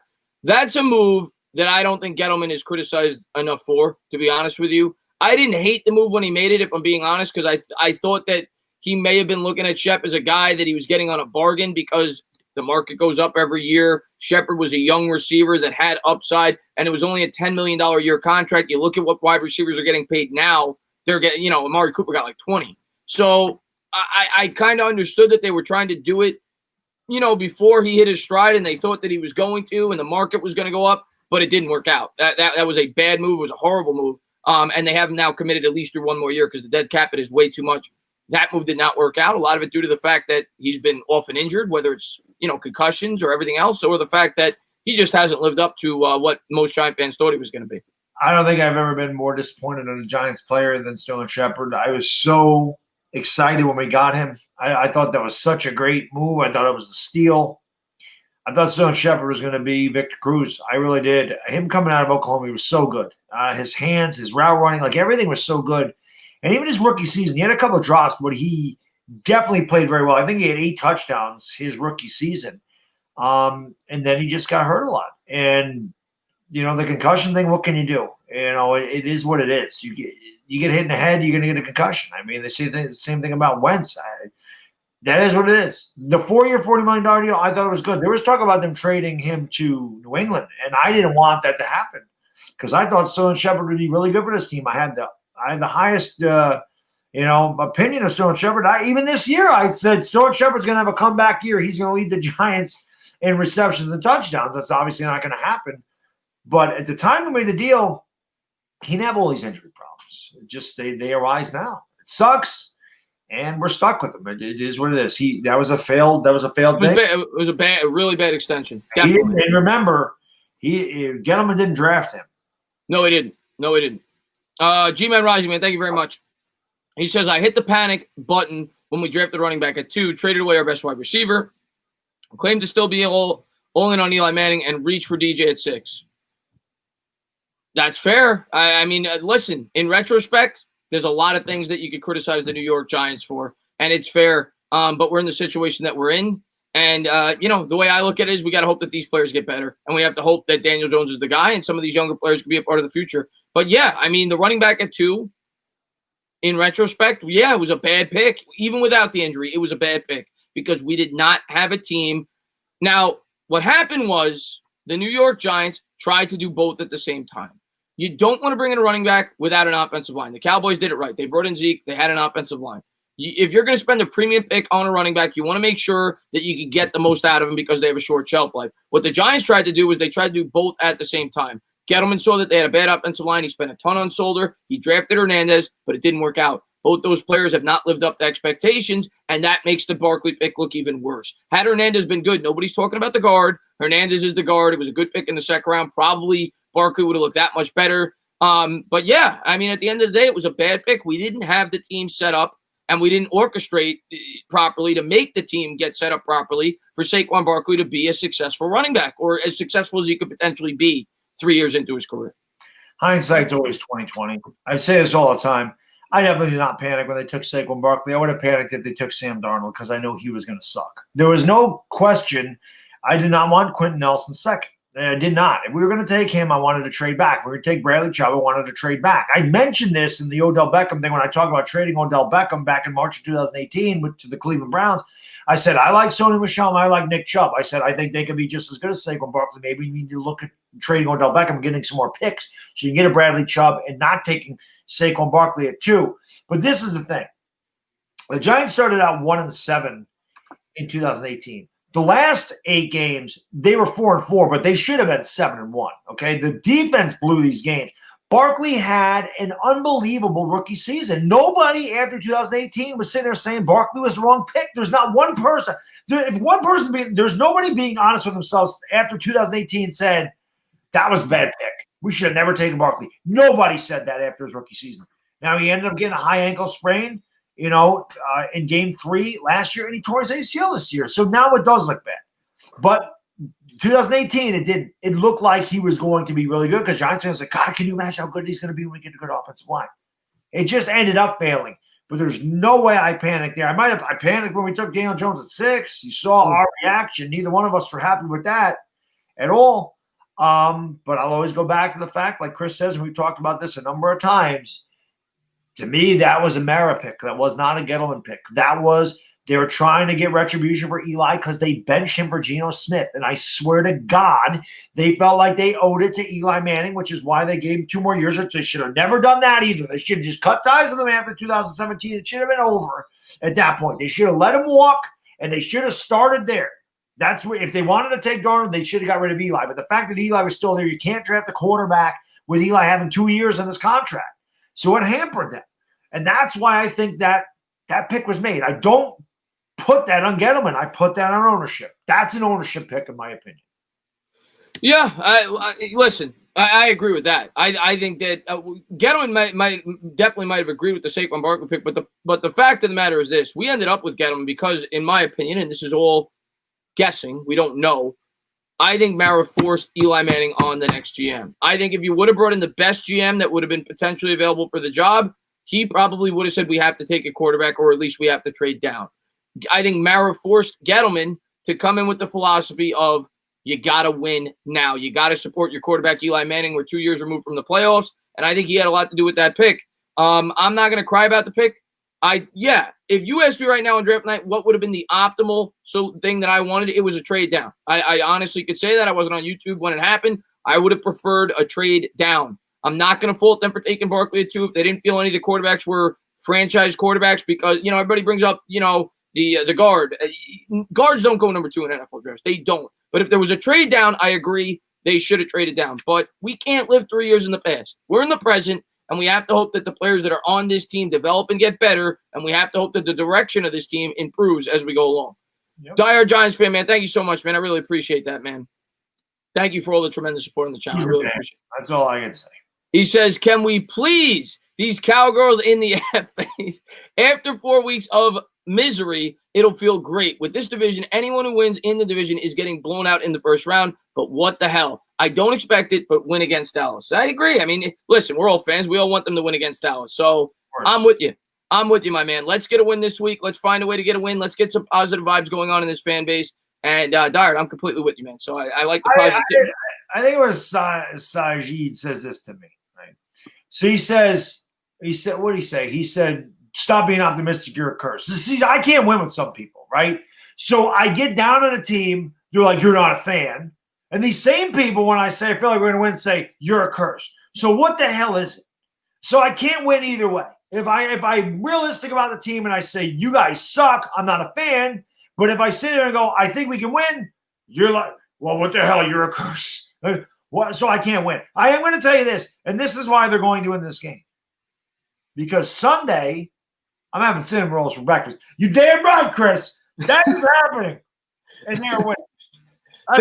Listen, there are some fans, and there we go. I figured out how to get rid of it. There's some fans that they want you to be negative all the time, and there's some fans that they want you to be optimistic all the time. That's just the way fans are. They want to hear a negative perspective because they're upset about their team. Or there's some fans that feel negative about their team and they want an uplift. Listen, at the end of the day, I'm going to analyze the team I want to. I'm going to root for the team the way that I want to, and that's it. And you're the same way. It is what it is. I don't tell people how to feel about their team. I tell people how I feel about the team. Exactly. And what I feel is what I'm looking for week in and week out. I'm not going to cry over spilt milk 3 years ago. It's in the past. This team has to get better, and we got 12 games to improve this year, and it could get better real fast in the NFL. We see it all the time. I'm not going to tell you it's going to, but it can. It can get better real fast if some of these younger players mature. Joe Judge becomes a good head coach. We bring in a couple of impact players in free agency. We draft well next year. It can happen. Believe me, I'm not telling you we're going to the Super Bowl next year, but it could change real fast in the NFL. Mr. Mini Guy, man, thank you so much for love. I appreciate it. Oh, sorry, Baddog. What'd you say? I was just saying the Bears are going to beat the Bucs. The Bears did beat the Bucs. Somebody said in the chat. Yeah, they're kneeling down now. Yeah, they did. Mr. Mini Guy says, repeat after me. Sack, Dak, sack, Dak, sack, Dak. Won't be easy. Won't be easy. Dak's mobile. He's not Jared Goff. I mean, he's better than Jared Goff. He's better. He's not going to stand there and take it. Dak we didn't get a lot of sacks last week. We only got 2 sacks. But they got good pressure on him. They got good pressure, yeah. The problem with Dak is Dak can roll out. Dak's difficult to stop. I mean, Dak's having a good year. I can't deny that anymore, man. I sat here and I've been the biggest criticizer of Dak. Dak's good. Credit where it's due. Dak has played well this year. How about the Bears, man? You know, the Bears are 4-1, and now they beat a really good team with the Tampa Bay Bucs. So credit to them, man. A lot of people thought that the Bears were going to be an easy game when we played them. Not an easy game, but a very winnable game when we played them week 2. Bears are 4-1. Yeah, Tom Brady didn't know what downer was. Oh, yeah? You know what that is? That's that old age. I get that. I have that short-term memory loss too. It's just like, what the hell? Yeah, he thought he was going to. He thought that was the Panthers against the Giants. They were going to get an extra down. Says, oh man, thank you so much. Says Foles beat Brady again, MVP. Yeah, I was thinking about that when I was watching the game today. The rematch of the Super Bowl between the Eagles and the Patriots. Foles versus Brady. He's got Brady's number, kind of like Eli did. But all kidding aside, man. That NFC North is stacked now because you got the Packers at 4-0. You got the Lions at 4-1. I mean, you got two really good teams with 2 really good records right now. Dyer, man, thank you so much. I appreciate it. He says, seems like our starters are backups on other teams. I get why people don't like Gettleman. Stupid to say, I hope our players improve. I know. Yeah. I mean, I agree that a lot of our players are backups. I agree with that on a lot of teams. But yeah. I'm not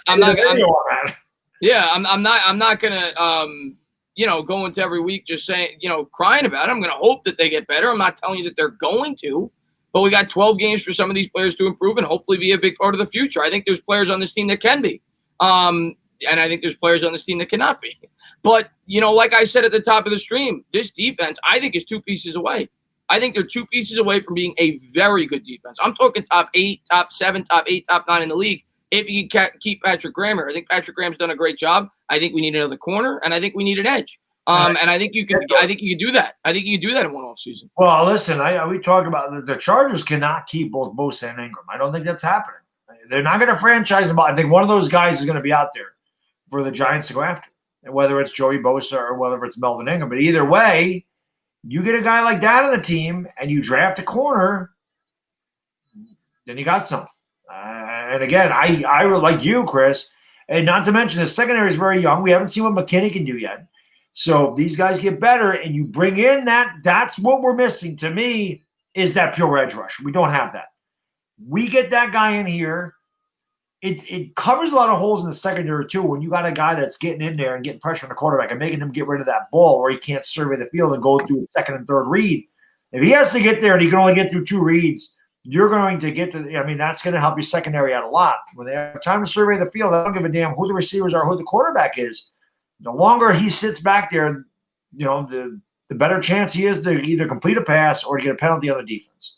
So we're missing that. But if we get that edge rusher, I'm encouraged by his defense. I didn't think they'd be as good as they are. They're looking like they're getting better. I don't know what the hell happened in that 49er game. I don't know what happened there, but those other 3 games I thought they played very good enough where we could have won the game if our offense did anything.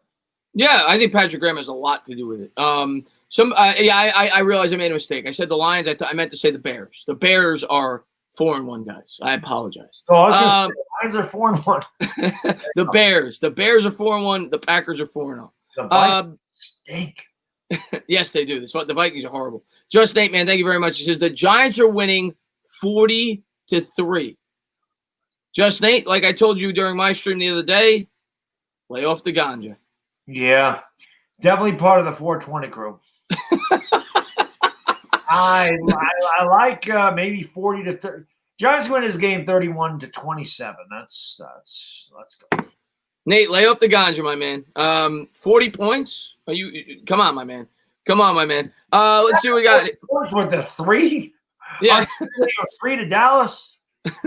yeah. Lay up the ganja, my man. Rolly says, light it up. Duncan says, generator passers through impeccable coverage. Well, I think that's the game plan. I thought that was the game plan going into the year. Now we don't have impeccable coverage. We need a cornerback too to be able to do that. Hopefully Mckinney coming back can help us in that aspect. Maybe we get a coverage linebacker next offseason. But our coverage is decent so far this year, considering all the injuries with Peppers out and everything else.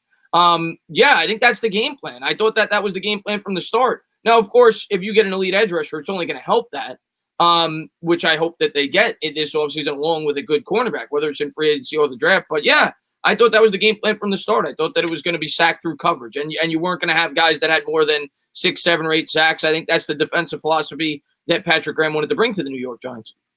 Yeah, we don't have that edge rusher, so he has to bring pressure from other places. But like I said, this defense has held out pretty well. And this game against Dallas, to me, the biggest key to this game is third down conversions. We have to stop them and we have to convert. We do that, we're going to win this game. That's really the difference. We have got to get them the hell off the field, and we can, because that offense is powerful. And we have got to continue. We have got to convert third downs so that we win time possession. It's very important. I think you said this in maybe one of your videos or something, but you said, or somebody said this, I thought it was you. We did everything right in that Rams game except for win the game. Yep. And we did. We beat them outside of scoring in the red zone. Right. We did everything better than them except win the game. We won. It was tied in the turnover battle, but it was the last play of the game where we threw the turnover. So I look at it like we won the turnover battle. We won the time of possession. We ran the football. Everything that I asked them to do, we played unbelievable on defense. They did, but they couldn't win. And, I'll be fair and say we went up against a much better team. But if if Jones made a couple plays here and there, we win that football game. It is what it is. But that's why I said that I saw improvement. But people, we need to see wins. I get that. But I'm hoping that it's a springboard. Let's see what we got here. Great Wood says the Giants. Yeah, I know they stink. Great Wood, believe me, the Giants stink. I know. And from now on, if you guys want me to say that, I always say it. I could just say that the whole night. I could say that we stink. Just Nate, man, thank you very much. I appreciate that. He said, what'd you say? I don't know why people would come with that. You're not going to get an argument. We're of our last 52 games. We haven't won a game this year. No one's going to go, oh, the Giants are great. But if you're a Cowboy fan, no, Wood is a good subscriber, man. He's a Giant fan. Oh, he is a Giant fan. Yeah. He just knows the Giants stink. We stink. Yeah. Just Nate, man, thank you very much. He says Jones going to tear up the Cowgirls for 4 touchdowns. I love it. I hope so. I hope you're right, my man. I just want to win. I don't care what the stats are. I don't care how many points we score. I want to win. I don't care if it's – well, I do want to see offense this week. I do want to see us put up some points, but just get a win. I don't care if it's 2-0. I don't care if it's 24-23. I don't care if it's 1,000-0. Get a win. I forgot what a win feels like. We need to get a win this week. Nick Foles in that freaking it looks weird. They're interviewing Nick Foles. Seen him in a Bears uniform. Looks really strange. Let's see what we got here. I still think Tate Crowder had a – I agree with you, Murph Wu. I knew it was close, but I thought when they originally called that a pick and when I saw the different angles, I thought it was close enough to where I didn't think it should have been overturned from the camera angles that they provided. It looked like it hit his knee and bounced up into his chest. Yeah. Maybe it grazed the grass, but it was way too close, in my opinion, to overturn that. Yeah, I don't think there was enough here. I don't think there was irrefutable evidence to overturn that call either. So Yeah. we're the Giants. We're 0-4. We're not going to get any breaks either. This is what happens when you're a bad team. You things don't go your way. You start winning games, all of a sudden things do start going your way. It's weird how that works, but it is amazing how when you're bad, you also have bad luck. You get bad breaks. Every call seems to go against you, and when you're good, it seems like you get all the bounces. It's crazy, but it's true. Yeah. Let's see what we got here. Hey, Chris and Baddog. Let's say Gettleman gets fired. Do you think the owners will force DJ on the next GM? Marianne, I'm going to answer that in a couple of ways because it's circumstantial for me. One, if they hire in-house, to me that signifies they're going to stick with DJ. Or at least it's a high possibility. If they hire in-house, if they promote Abrams. If they hire somebody from the outside, if the Giants get the first pick and Jones plays poorly, which you assume he did, if they get the first pick, I don't think they're forcing Jones on the new GM. I don't. Otherwise, you're not going to get a GM. So, yeah. Or not a GM that you want anyway. So, no, I would hope not. I'll say that. And I want Jones to be the quarterback. But I would hope. If they do that, then ownership's running this team. That's that simple. And I'm going to say this right now. I was just off topic. I'm completely right about the NLCS. I said it was going to be Braves Dodgers, and that's what we're going to have. Braves are good. I can't stand them. Braves are a good baseball team. Braves are a good baseball. Then the Dodgers are going to beat them, but the Braves are a good baseball team. And I will say this. I mean, obviously, for obvious reasons, I want the Yankees to beat Tampa. I mean, it's pretty obvious. We owe them. They kicked our ass this year. Plain simple, we owe them. I want the Astros. I want to kick the living hell out of that team. I want another shot at Houston. Cheating ass bastards. I don't know how the hell they're where they are right now. Shouldn't even be there. But I want a shot at that team again. I want that team in the worst way. I want to knock them the hell out of there. And I want my damn Yankees Dodgers World Series. So make that shit happen, please. Thank you. Rudy T, man. Thank you so much, man. Tana, bad diggity. Cheers. Giants will win Sunday. Book it. Let's go. Man, Rudy T, come with the positivity. Love it, my man. And I sure hope so. And I think we could. I'm not going to predict it. You know, I always try to give you guys my honest opinion. I'm not going to predict it, but I definitely think, like I've said tonight, I think it's possible we could win this game. Yeah, I said in my video, I did not predict it. I just said I have a really good feeling about this game. I said I can't explain it. I just have a strange feeling, and I don't ever do this, and I haven't done this in years. And that's why I was like, don't sit there and go, oh, you're a jinx, you're a jinx. Listen, we're 40 or we're 12-40 in the last 52 games. And I can honestly tell you, over the course of this, I don't remember doing this. I'm betting on the Giants this week. I don't ever bet on the Giants. I never bet on them, but I am betting on it. I have bet against them. I will not lie, because sometimes it's just easy money. Like when they're playing Philadelphia, I always feel like that's easy money to bet against them. And people go, you're not a fan betting against the team. Oh, but trust me, the Giants don't pay my bills. If I can make $50, I'm making it. So they don't pay my bills, especially when they can't beat Philadelphia. But I'm betting on them this week. I'm betting the money line. I'm going to. Well, you're betting the money line. I'm not going to money line. Who the hell am I kidding? I'm going to take the points. 9.5 points. I take the 9. I take 9.5. But I think they will cover the 9.5. BBP, man, what's going on, my man? I appreciate you popping in. He says, hey, I just joined, man. Thank you. Go check him out, by the way. Thank you for being here, buddy. And Andrew Christopher coming in with his infamous hi. Hi to you, Andrew Christopher, man. Hi. Hola.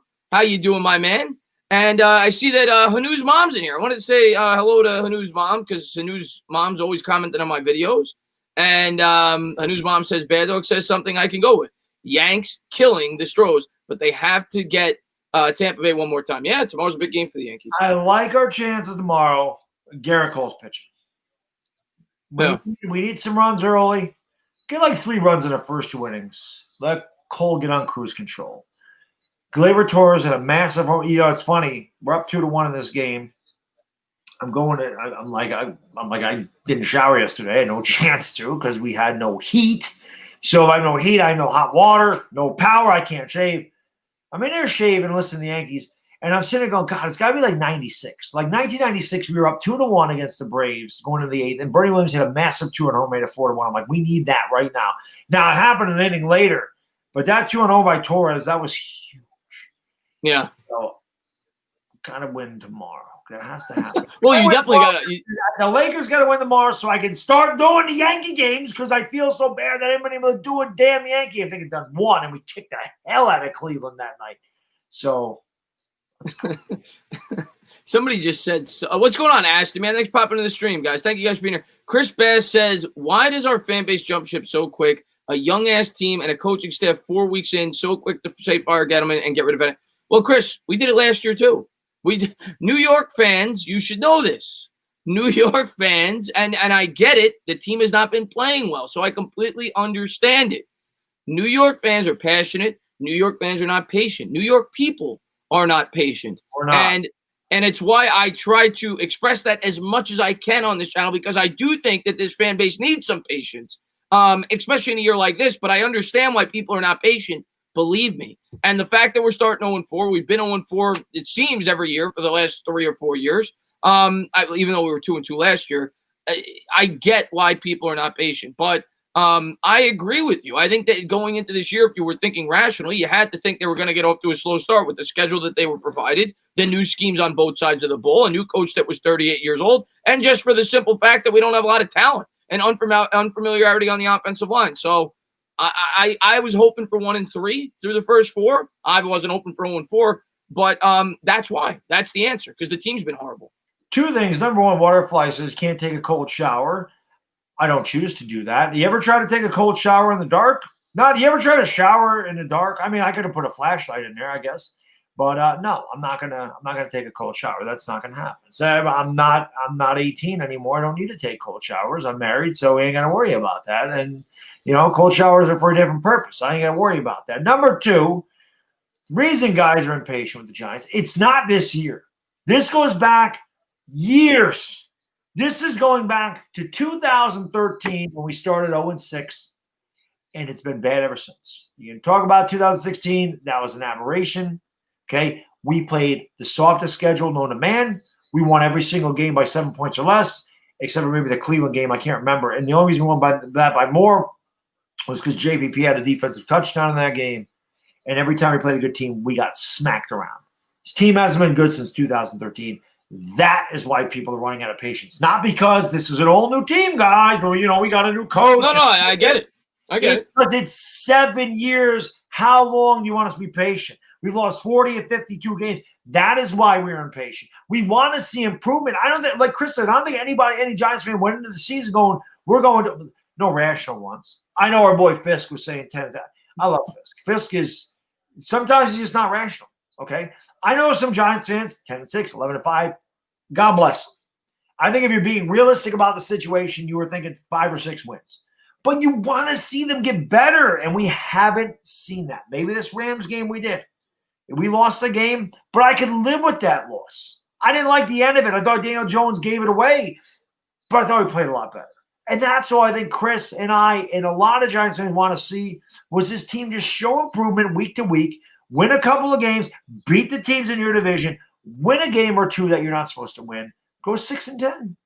I think you can live with that. And we wanted to see Daniel Jones' progression, but we haven't seen that. So that's why we're impatient. You want to see a young quarterback progress, not regress. Yeah. When you're watching him regress, now you're sitting there going, Jesus, now we're going backwards again. Now we're talking about Trevor Lawrence. Now we're talking about firing the GM. So we're looking at starting over again. People are getting impatient. Like Chris said, we're New Yorkers. I am not patient. My kid's not. That is just, you are born with that. He's not patient. I'm not patient. I don't know how the hell my wife's so patient. You remember me 21 years ago, I was the most patient woman on the face of the planet. I'm not patient. But no, I get it. And I guess I'm, what's funny is I feel like the Knicks fans, and they've been having a lot worse than the Giants do. They are patient because I think the Knicks have seen it. It's gotten so bad that, we think it's bad as Giants fans. If you're not a Knicks fan, it has gotten so bad for the Knicks for like 20 years. Times it by 3. That's what it's been for the Knicks. Don't even care. And the Knicks fans are just like, do what you have to do. I will sit back. I will enjoy the show, fix the team. Don't take shortcuts. I don't think the Giants have been pummeled as much as the Knicks fans, and that's why they're not accepting the rebuild. Oh, God, with the Knicks, they don't even get a damn break. We're drafting 8th. I mean, how the hell do they never, ever, ever get a top 2 pick? How? How is that like picking RJ Barrett last year? That was huge. We got the 3rd pick in the draft. That was amazing. How the hell Why don't they show them damn ping pong balls? What is so secretive about them drafting a freaking lottery? I want to see the crap. They did it years ago. They did it when they got Ewing. And was like, oh, did you see David Stern bang the freaking card so it was bent? That's a wives' tale. That's an urban myth or an urban legend. There was no banging. That was not fixed to get Patrick Ewing here. There are big cards. Oh, that was definitely fixed. That was definitely fixed. Anything. Fix it again. Yeah. And I see, and I'm going to get to your super chat, Dire Giants fan, but I see that you refuse to accept losing. You shouldn't accept losing. I don't accept losing. I accept knowing that we have a bad team, and I expect us to lose. I'm never happy when we lose, but I realize this is a year I need to see improvement. I need this team to get better. I'm not happy with the product they're putting out there. I realize we're in a really tough spot, and we have to realize that we're rebuilding. And I get it. It's been 7 years, but it's 2 years into the rebuild. They didn't start the rebuild until 2 years ago because we were an inept organization. That is what it is. We didn't start rebuilding until 2 years ago. So we at least we're on, in my opinion, the right track into getting this team back to sustained success. But I'm not going to tell you it's going to work out. To do that, you have to draft properly. You have to bring in the right free agents. They brought in some good players. They haven't with others. But at least there's direction. The 5 years before that, there was no direction whatsoever. Right. So that's why I'm somewhat positive. I expect losing when you're rebuilding. I'm not accepting of it. I'm not happy we're losing, but it comes with the territory. But Dyer, let me read your super chat. Thank you very much. Ownership is to blame, and Baddog, you are not alone, brother. Yankees are getting revenge. F those cheaters. I'll tell you what, man, and I'm a Met fan. I very rarely root for the New York Yankees. I'll be rooting for the Yankees if they play the Astros. There's no doubt about it. I will be pulling for the New York Yankees if they play the Astros. I got to hit the bathroom. I drank like a whole freaking 2 liters. So I got to hit the bathroom. I'll be right back. Do what you got to do. Do what you got to. I'll talk to the chat. Zach, man, thank you so much. I appreciate it. You look at 3 games that were against the Steelers and the Bears, the Rams, the Steelers, and the Bears. Those teams are good teams, and those games were winnable. They just underestimated the Niners. The Niners game was the only game that I was, like, livid about. The Steelers game, I thought we were going to lose. You had a head coach that's been coaching in the league for 15 years. You had a head coach with Joe Judge, who was 38 years old, never coached in the league. We had a team that didn't have preseason games, didn't get adjusted to the schemes. Anybody who thought we were going to win that Steelers game, a team that I think is a playoff team coming into the year with the defense that they possess with Ben Roethlisberger coming back, anything could happen any given Sunday. I went into the game hoping that we could win, and I thought within the game it was possible we could win, but we were outmatched. The same thing for the Rams game, and I thought we played well last week.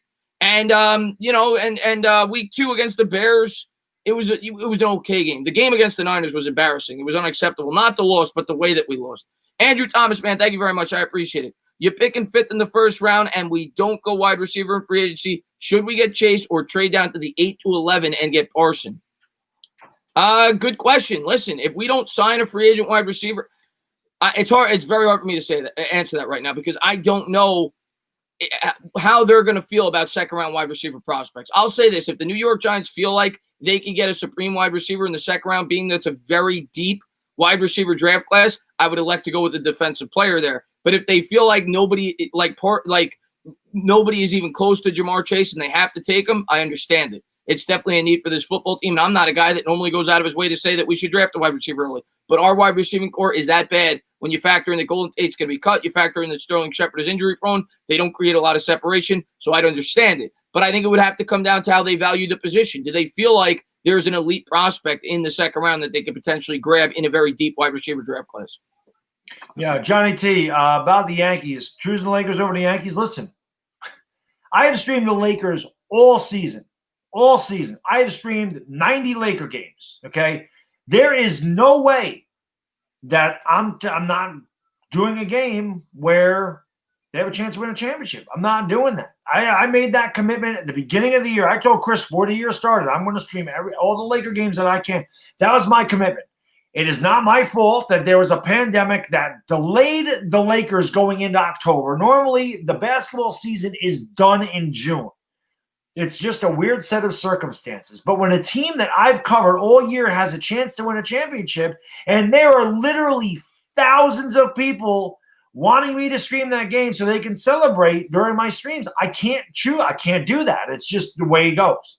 It's just the way it goes. Yankees got to win tomorrow, plain simple. Then I can do all the damn Yankee games. It's just bad timing. I don't know what to say. It's bad luck that this whole thing happened because in a normal year, they're not playing at the same time. They're not. That's not what happens. The NBA is done in June, and I can enjoy the rest of the baseball season. And it's just bad time. I can't do that. When a team has a chance to win the championship, listen, I chose one night there was a football game. It wasn't the Giants, but I chose to do the World Series, even though it was the Red Sox with a chance to win the thing, because I want to watch a team win a championship. It's just unfortunate that happens, but there's just no way. I made that commitment at the beginning of the year, and like I said, I've been there all year. I cannot turn my back on these people that expect me to do the game. I can't do that to them. All right. And I saw Chris Gonzalez asked this a bunch of times, so I want to make sure I get to it. He's been asking it for like a half hour. Asking me about Kenny Goliday and the possibility of the Lions letting him go. I'd be shocked if they let him go. I'd be shocked. He's a supreme wide receiver at a bare minimum, and I don't know their roster. I don't know who else they could potentially franchise tag on that team. I know they got Stafford under contract past this year. They could use the franchise tag on him at a bare minimum. Don't expect Kenny Goliday to hit the open market.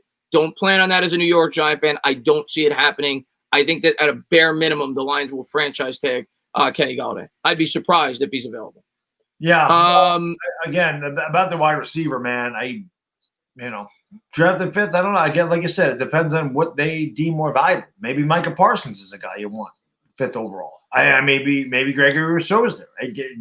It also depends on what they do in free agency. I mean, that's what happens with the draft. If they want to go out there and they sign a Melvin Engram if he's available, and they decide they want to go Jamar Chase because they shored up the defense, then sure. But if they go out and they sign a wide receiver, then maybe you go Micah Parsons. Maybe you go Gregory Rousseau. Maybe that's what you do. And all the free agency sets up your draft.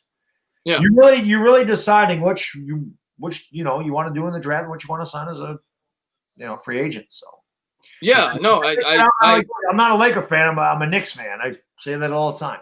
I just happen to stream the Lakers. Joe Buck is a Cardinal fan and announces Yankee games. It's the nature of the beast. Clear vision, man. Thank you very much, man. I really appreciate that. Can't believe Brady thought it was third down when it was fourth. Brady, stop it. Game over. Felt good watching them lose. Let's go Giants. Yeah, I didn't get an opportunity to watch it. I watched the first half, Clear vision. You don't see that often from Tom Brady. He's usually a guy that's definitely on top of everything. I'm looking forward to watching the replay of that. I'm sure it'll be widely talked about, but I'm surprised that happened. Simon, man, thank you very much. I appreciate it. Tana, me and Ben want to hear you talk about strippers. Okay. Yes, if you need to paint a house, it's always good to get a stripper first. You strip the paint off. That way you can put a nice fresh coat of paint. Oh, not those. Yeah. I don't know what to say. That's the last place I'd want to be right now during the pandemic. I'll say that. And I'm not lying. I've never been a fan of those places. I think it's a waste of money. I think it's a tease. I'd rather the real thing. Mr. Mini Guy, man, thank you very much. I appreciate it. Everyone and their mom will root against the Astros. I'm rooting against the Astros, and I don't like the Yankees. But I'm telling you right now, I'll be pulling for the Yankees hard. I don't think anybody wants to see the Astros win if they're a baseball fan. What I want to see is the Yankees get to play the Astros in the first pitch, being Altuve right in the neck.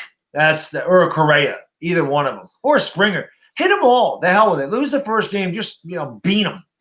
Yeah.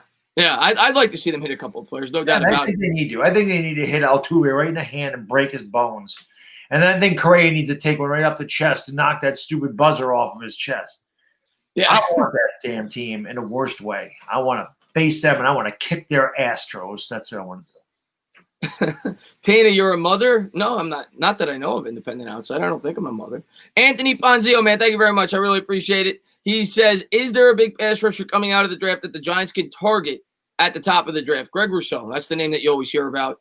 But that could change. You go back to the draft that we were just talking about with Daniel Jones, Josh Allen. Josh Allen was thought to be a third-round draft pick at this point in the season that year. He soared up draft charts because of the way that he matured. He put on 25 pounds of muscle with Kentucky. There's always players like that every year. Joe Burrow, perfect example.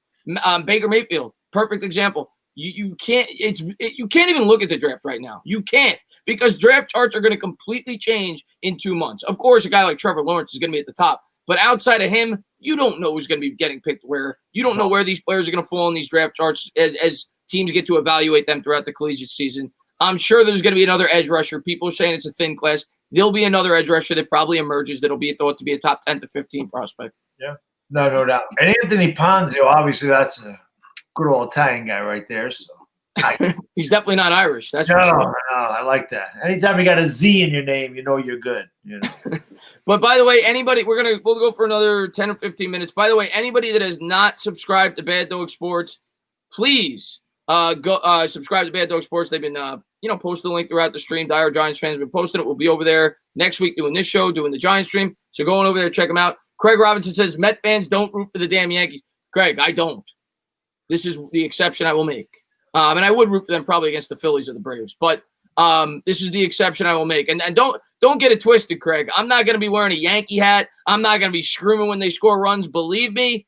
But I will be pulling for the Yankees quietly. But anytime you want to, you're more than welcome to.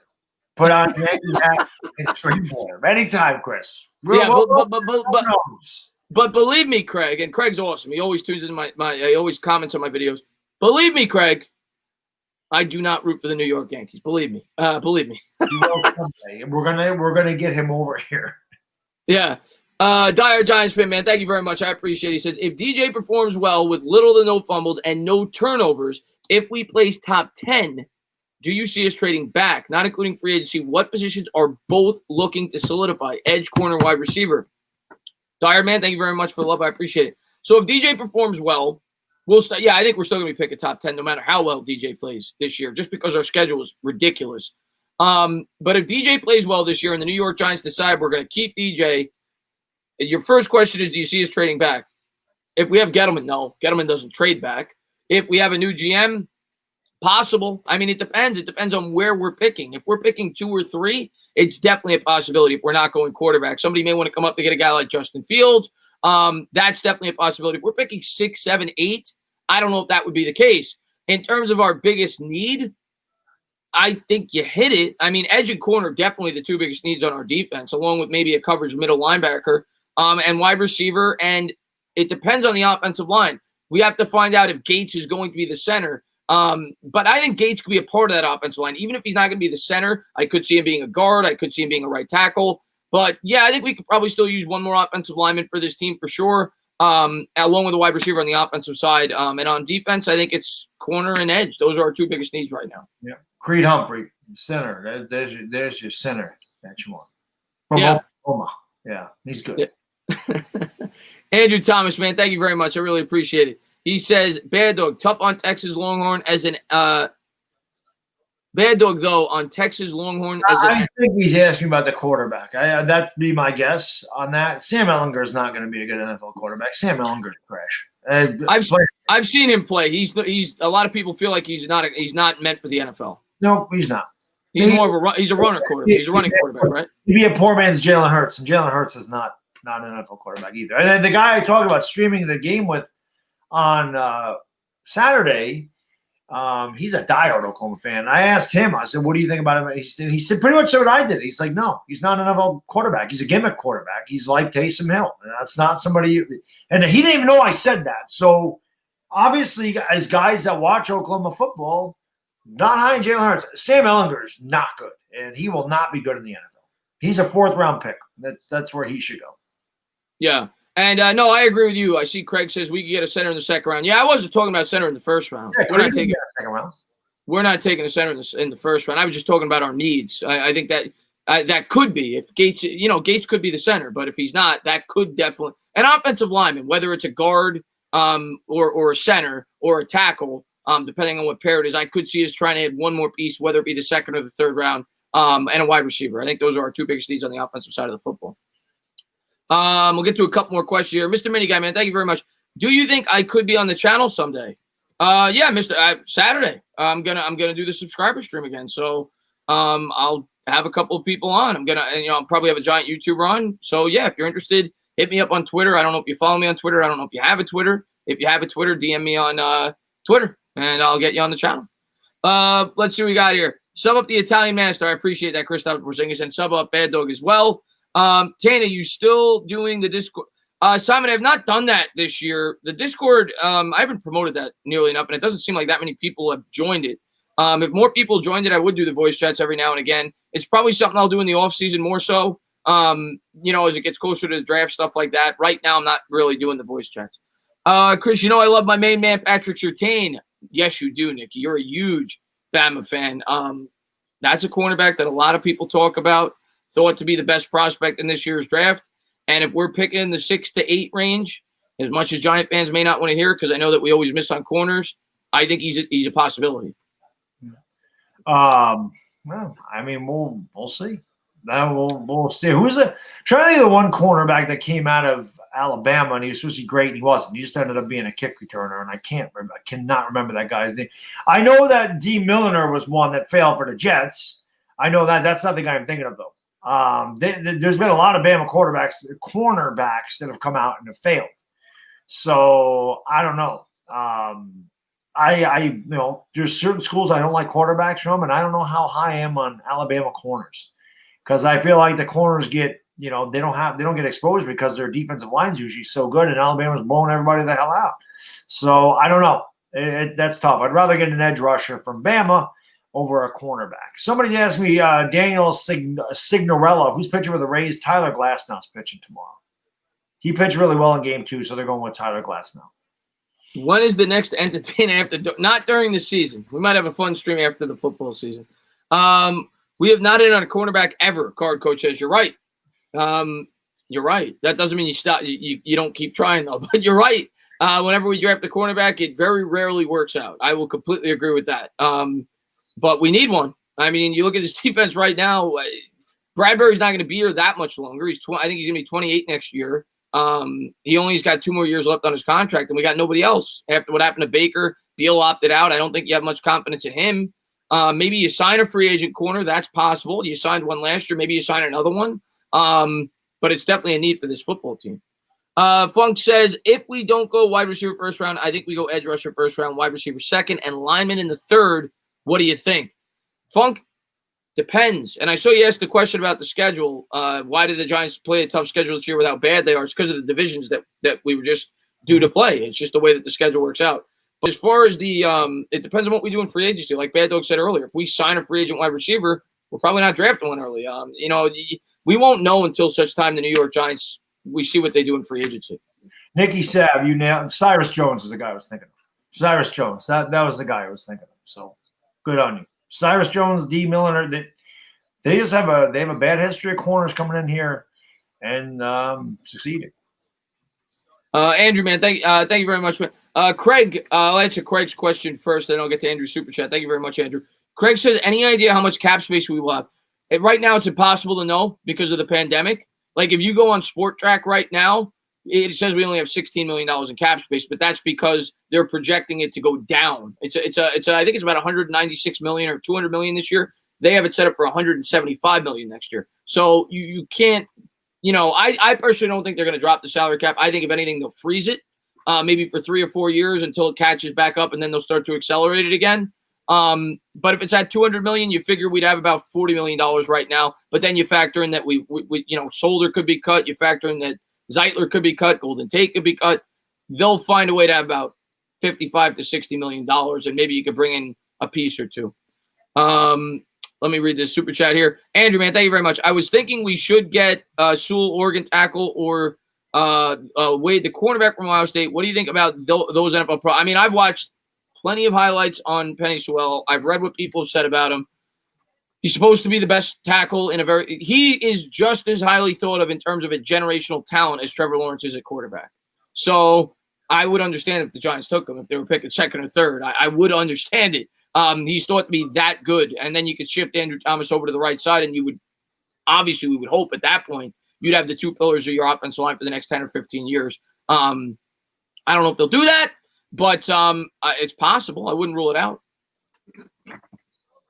Yep, I agree. Let's see what we got here. How many points do the Cowboys average per game? I can tell you how many points they give up. Well, they have 126 points through 4 games, so that means they average 32 and a half or 31. Yeah. 31. So 32 points a game they average. They also are giving up. They've given up 146 points. Through 4 games. So they're giving up 35 points a game. 35 points a game. 36 points a game. So they put up 32. They give up 36. Simon says, Tana, how do you think we use McKinney when he comes back? I think they're going to use him in a variety of ways. I don't think he's going to be in a set position. You may move low, depending on how the other players are playing at that second cornerback spot this year. Maybe you move Ryan out to the outside to finish the year. I would like to see Logan Ryan back. I think he's played pretty well. He's a veteran presence. But I think McKinney's going to be a guy you move around. I think you'll play him a little bit in the box. I think you'll play him a little bit at the safety. I think you'll move him around. I don't think he's going to have a set position. And Dyer, man, thank you very much. If we keep DJ, I see us going edge round 1, center round 2, wide receiver 3, and address middle linebacker. Middle linebacker and free agency. We don't have a lot of picks in this draft. Where do we get more? Well, that's something we didn't talk about much tonight, but the trade deadline is where we get more if we're going to trade some of these prospects. And to me, there's only 2 players on this team, Baddog, that really have much value, that play at expendable positions and players that we would look to trade, and that's Evan Engram and that's Leonard Williams. I don't think Dalvin Tomlinson's getting you much. I think you might get third-round picks for those 2 players if you traded them in an individual trade. So if we're going to try to acquire picks, that's the way we're going to have to go about doing it. Or maybe if you draft a quarterback with Lawrence, you trade Jones, like you said, you get a third-round pick in the offseason. Obviously, I'm not hoping for that. But, and we'll know. I think the trade deadline's after week 7. So that would be the way that we'd get more picks. I completely agree. Yeah. Completely agree. I saw Mark Holmes in a video about trading Michael Gallup. I put right in there. I said, we'll give you Dalvin Tomlinson for Michael Gallup straight up. Let's do it. Let's do it right now. Let's do it right now. Williams, either one of them. I'm in. Let's go. Let's go. Give us Michael Gallup. You want defense? There you go. We'll give you those guys. We'll give you one of those guys. Kalen says, can I be on the channel sometime? I don't have a Twitter. If you have an Instagram, you can message me there as well. If not, put it in one of my comments and I'll reach out to you. Like in a video after the fact, not in the chat itself. Mustard Bus, man, thank you very much. Says, what up, guys? Braves remain undefeated. Our pitchers look legit. Congratulations, Mustard. I can't stand the Braves, but you guys have a great baseball team. They do, and I like the Braves a lot. You're going to get your ass kicked by the Dodgers. Dodgers are the best team in baseball. Dodgers are good. You're not shutting them out. Yeah. You're not playing Miami, and you're not playing Cincinnati. You're playing a real team. Both of those teams, I don't even know how the hell they got in there, where they did, because it was a 60-game season. But you're playing a legitimate team in the NLCS. I think it'll be a good series, though. I don't think the Braves are going to get run over. Braves are good. I think Dodgers will win, but I think the Braves will put up a fight. That Dodgers team is freaking good. Yeah. Let's see what we got here. Coach Adam Gase fan club unite. Oh God, Adam Gase is horrible. Adam Gase makes Pat Shurmur look like Bill Belichick. Gase sucks. God Almighty, they Jets. The Jets are Knicks. The Jets. I don't. Maybe they're not quite the Knicks, but they're pretty damn bad. They're pretty damn bad. But guys, we're gonna close this out, guys. It's 12:13. Again, like we say every week, I want to say thank you to everybody that showed up tonight, everybody that continues to support both channels, everybody that supports the show. I hope you guys enjoyed it. Try to answer all your questions. Baddog will be live tomorrow. We'll be doing the Laker game. I'll be live Saturday. I'll be doing the subscriber live stream, and I'll have another Giants YouTuber on. And then on Sunday, of course, Baddog will be on the channel. We'll be calling the New York Giants game together. And hopefully we beat the Dallas Cowboys. We get our first win of the year and we get to celebrate. We'll have to wait and see. That you definitely can't count on those as a New York Giant fan over the last 6 or 7 years. But hopefully we were able to springboard off of last week's good effort. We beat up on the Dallas Cowboys. Haven't beaten them since 2016, and we get our first win of the year. But again, you guys are phenomenal. You're the best supporters on YouTube. Thank you for continuing to support this show, supporting the channel. And thank you guys. Really do appreciate it. Baddog, do what you got to do. Not only would it be great to beat the Dallas Cowboys so we can win, it'd be great to see all the Dallas Cowboy fans have an absolute meltdown. Because if they lose to the New York Giants, it's going to happen because they're already having meltdowns. They lose to us. Their season's, it'll be awesome. It'll be awesome. Can't wait to hear how it was Garrett's fault again that they lost. It'll be fantastic. But as Chris said, I say this all the time, it's my favorite thing I do on YouTube. I love this show. I believe this is episode number 95. So we're 5 away from 100, which is unbelievable. We got to start writing the episode. I know we do. We're counting down to 100. It's insane.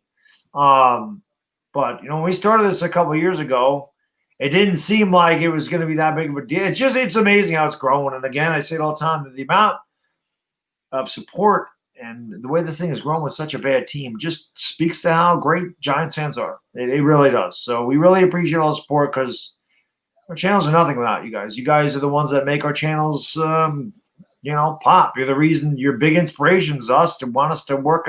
Make us work as hard as we possibly can for you guys. For me, it's a little difficult. I have a really busy schedule. I mean, I'm just, I'm busy. I can't do anything about that. Adulting sucks. I say it all the time. I wish I could do more, but I can't. Give me 15 years after I'm retired, and I'll put out content all the time. Plus, my kid will go. But again, guys, thank you so much for being here tonight. Really do appreciate it. Let's get a win on freaking Sunday. Let's beat Dallas's ass. That'll be a lot of fun. If nothing else, that win will feel like 3 wins to beat that team. Oh, anyone would feel like 3 wins. They would feel like 10 wins. But I just want to read Mustard Bush, man. Thank you, man. He says, Baddog, your lack of faith disturbs me. I think he's talking about Not the Braves. that I have lack of faith. I just believe that the Dodgers are the best team in baseball. And I don't think you're shutting them down. You're not. This is, like I said, this is not the Marlins and this is not the Reds. Okay? It's not. This is a team that's been in the World Series 2 out of the last 3 years. This is a team that, this is not the best record in baseball. It's the best team in baseball. Dangerous lineup in baseball. Their bullpen's great. Kershaw's the man. Walker Buehler. That team is solid. And I want a Yankees-Dodgers World Series. The Yankees have to be red hot. Otherwise, we're not beating them either. So that's what it is. It's just I have a lot of faith in the Dodgers is what it is. And I'm rooting for the Dodgers. I'm a Mets fan, but I actually respect your Braves team. I think you're going to put up a fight. But guys, thank you guys for being here. Really do appreciate it. Have a great night, Baddog. Do what you do. Yeah, guys, have a great night, and hopefully we see you tomorrow for the Lakers winning that championship. Until then, it's for the Entertainment Talking Sports. Bad Thing and Dizzle. We gone. Peace.